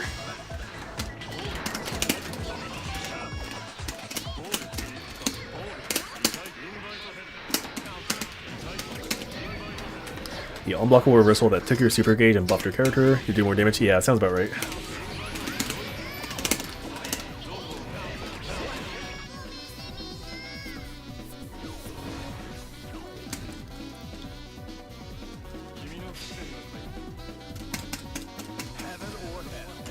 Like, I understand if you want to implement the mechanic that it's supposed to be like a comeback kind of thing, right? But the way you do it has to be something that, I don't know, has depth, I guess is the best way I can put it. So an example of that could be like, you know, in Guilty Gear, it's not like, it doesn't really exist that much, but when you get hit in Guilty Gear, you get Burst Gauge, right? And the usage of Burst Gauge still has like a lot of involvement there, in terms of your thinking and like knowing when to use it, and knowing if you should use it, even if you can. So like that kind of depth is pretty nice to see. Or like imagine if there was a game that gave you like a bit of meter for getting hits, right? Which this game does too, by the way. Like that kind of thing just makes your decision making a little bit different, and not just like give you a thing that you should always use, if you have it.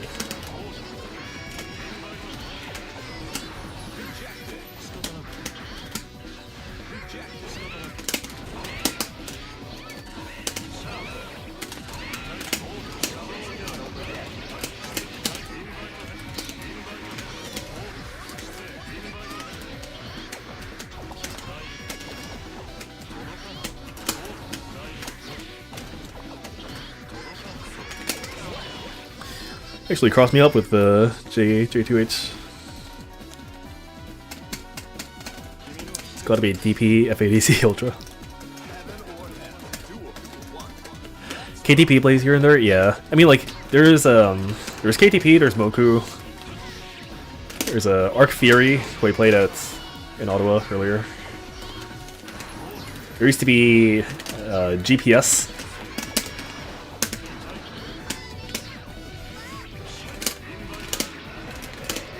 That's why Ganajin is AIDS, yeah.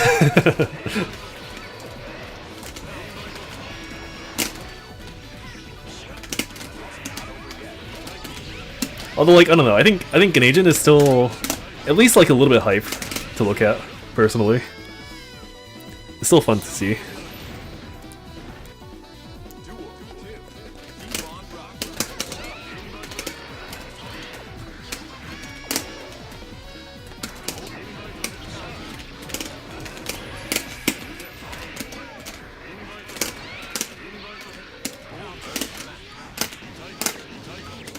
It's fun for Yoon.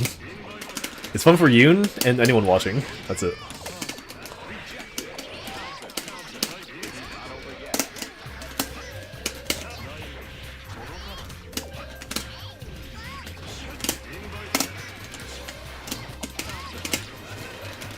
And I wanted to play Third Strike at Ottawa too, but I couldn't find any people to play while I was there. They had a bracket for it, but I was busy at the time playing something else, playing Gear.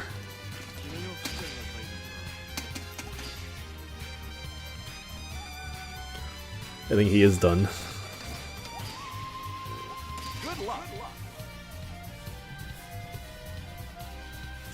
As a Urian player, Ganajin should be less fun because it could be Aegis Reflector. I spent a respectable amount of time trying to lab out defense against Aegis, and my conclusion was, you're probably gonna get hit anyways.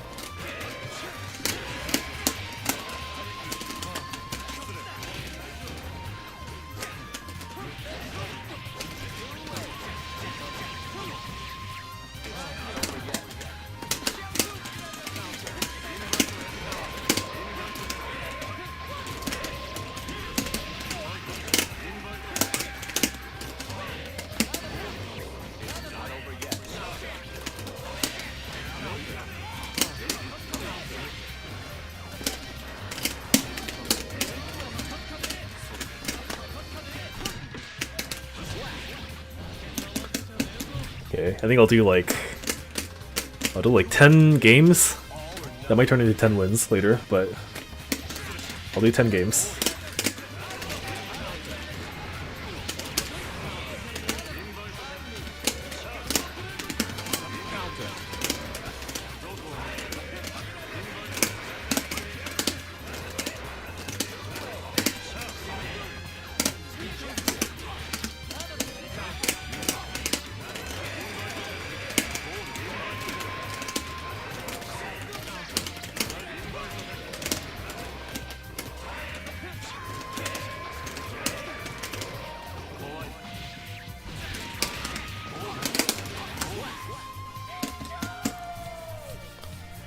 See, it's tempting to go for unblockable there, but if you can kill without using it, you should. Unblockable can be blitzed.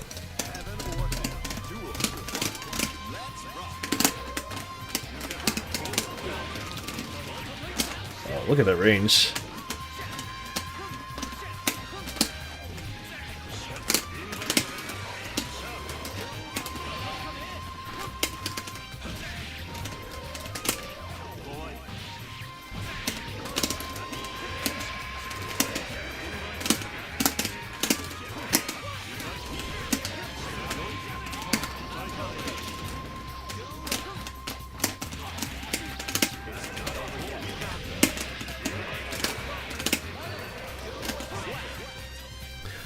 If you teleport while Eddie is summoned and he's like slightly behind me, you're probably gonna get hit by Nobiru.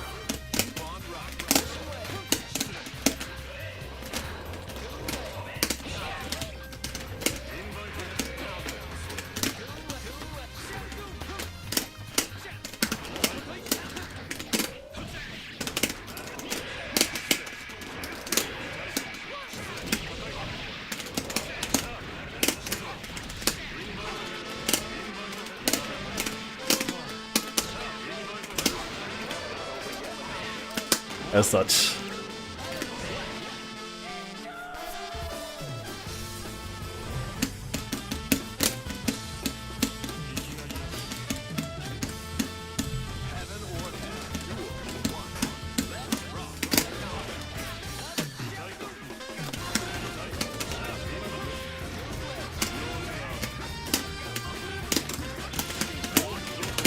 This, by the way, is probably Zato's second to third worst matchup in the game.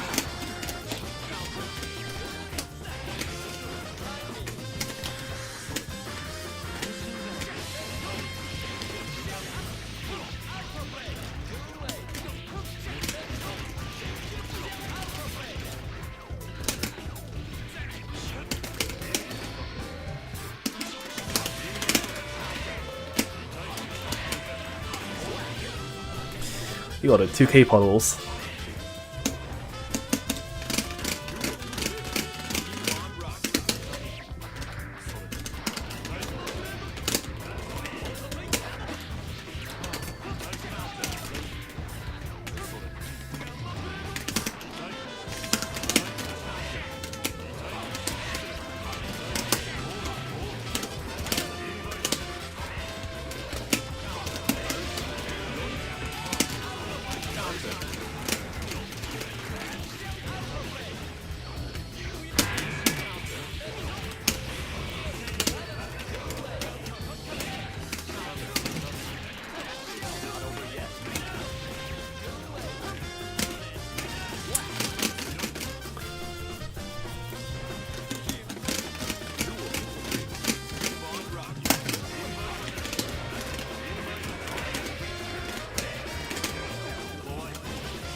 See, like that combo not working there, the 5p pickup off drill. It's like another thing where it feels like it should always work for Zato, but it sometimes just does not.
One more for stun. There we go.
Do you think IKing when dizzy is toxic? I don't do it because it's not guaranteed.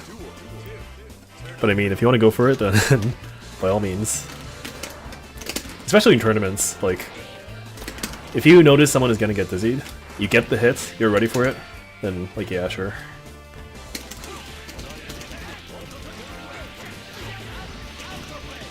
But it's not like it's not the type of thing I will go for.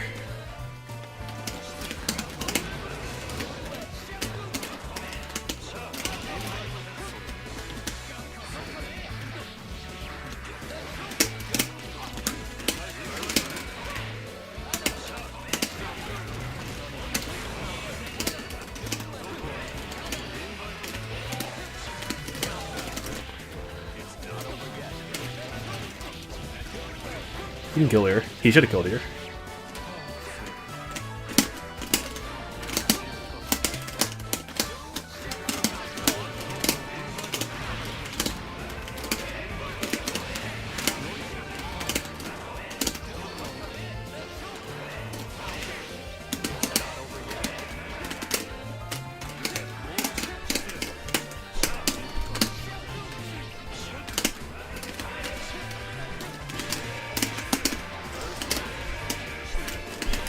Why are my low buttons not coming out? I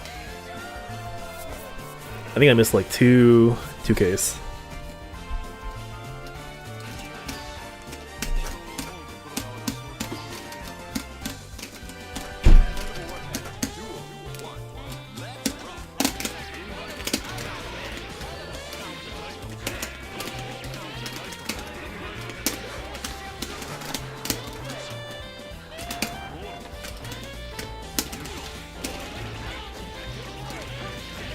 A lot of damage.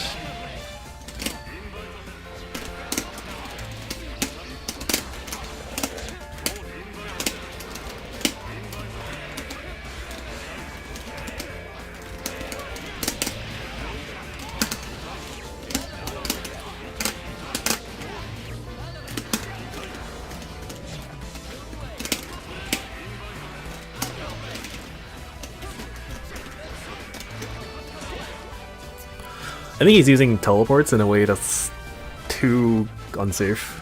Like, there are ways to make it safer, and I don't think it's being done.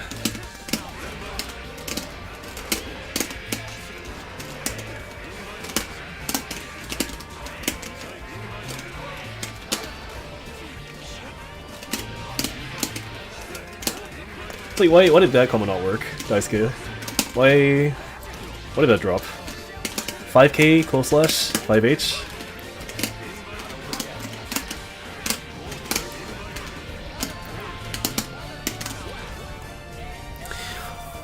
Catch you next stream? Yeah, see you around. I'll be here playing this old Guilty Gear game.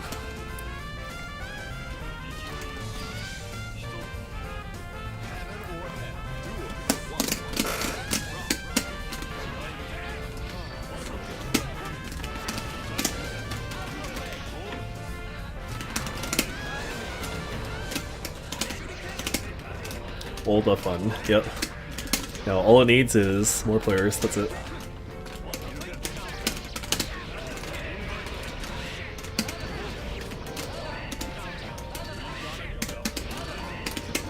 He was so close to stun. Might get stunned here? No. I think I waited too long.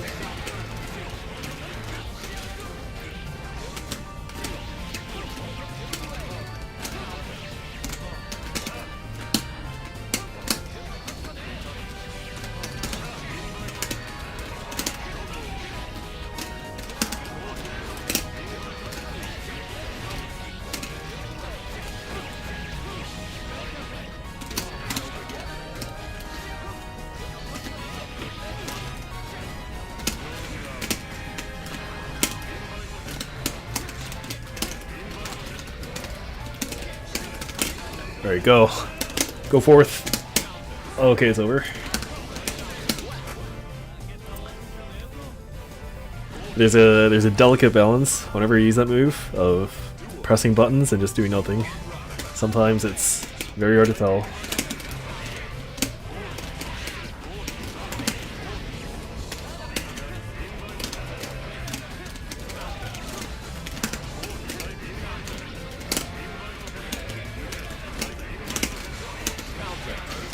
Fine.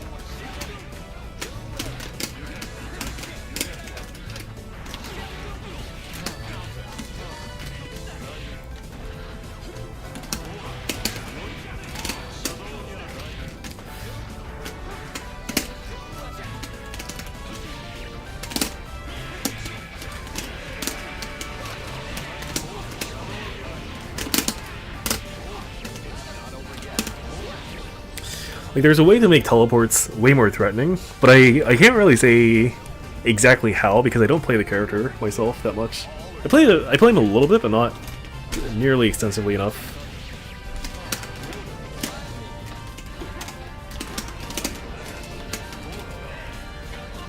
Like, obviously it has to do with it has to do with mixing some teleports into real threats, like real commitments, and then making others not at all.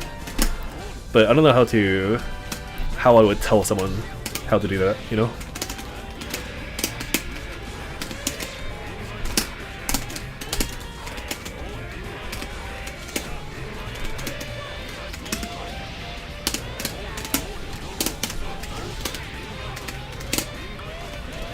I can only be like super vague and say you gotta mix up your intentions when you use teleports.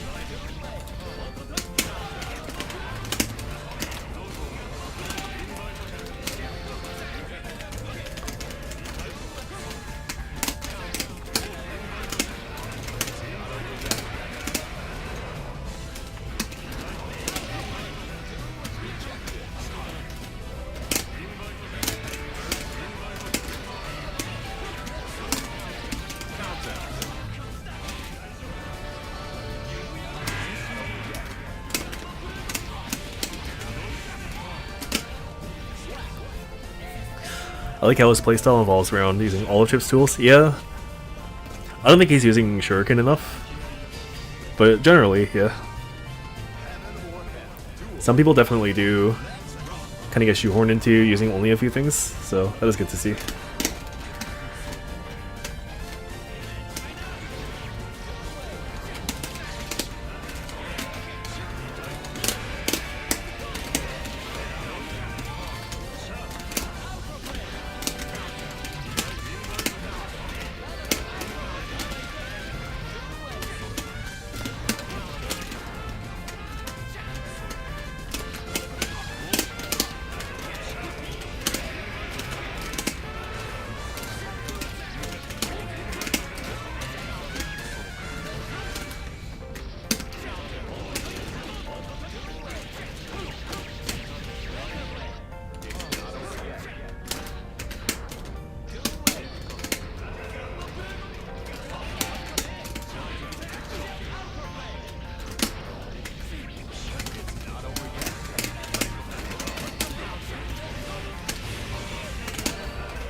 Oh, the anti-air.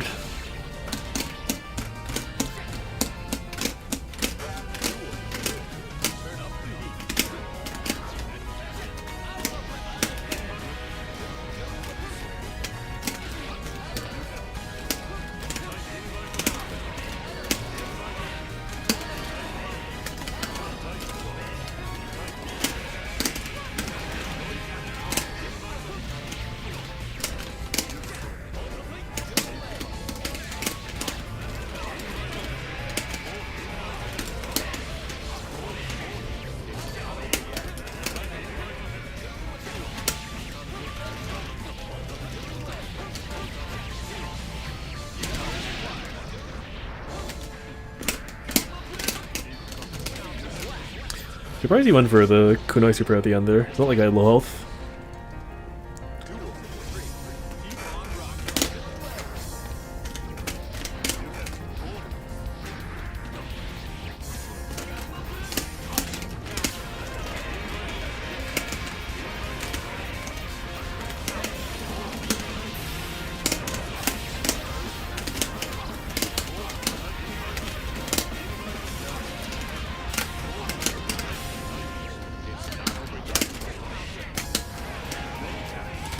Alright, go. Play the game for me. There we go. It hit him on the way up for the first cycle. That's kind of fucked up. Okay. One more.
Alright, GG's.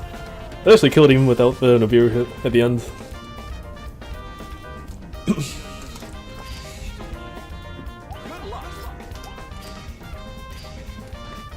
GG's.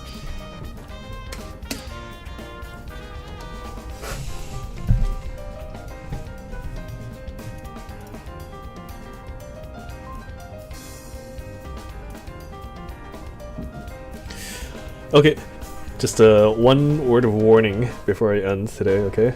At some point I might randomly decide to put on Strive if I ever get good enough in that game. But for the time being, it will just be Rev 2. Okay, see you around.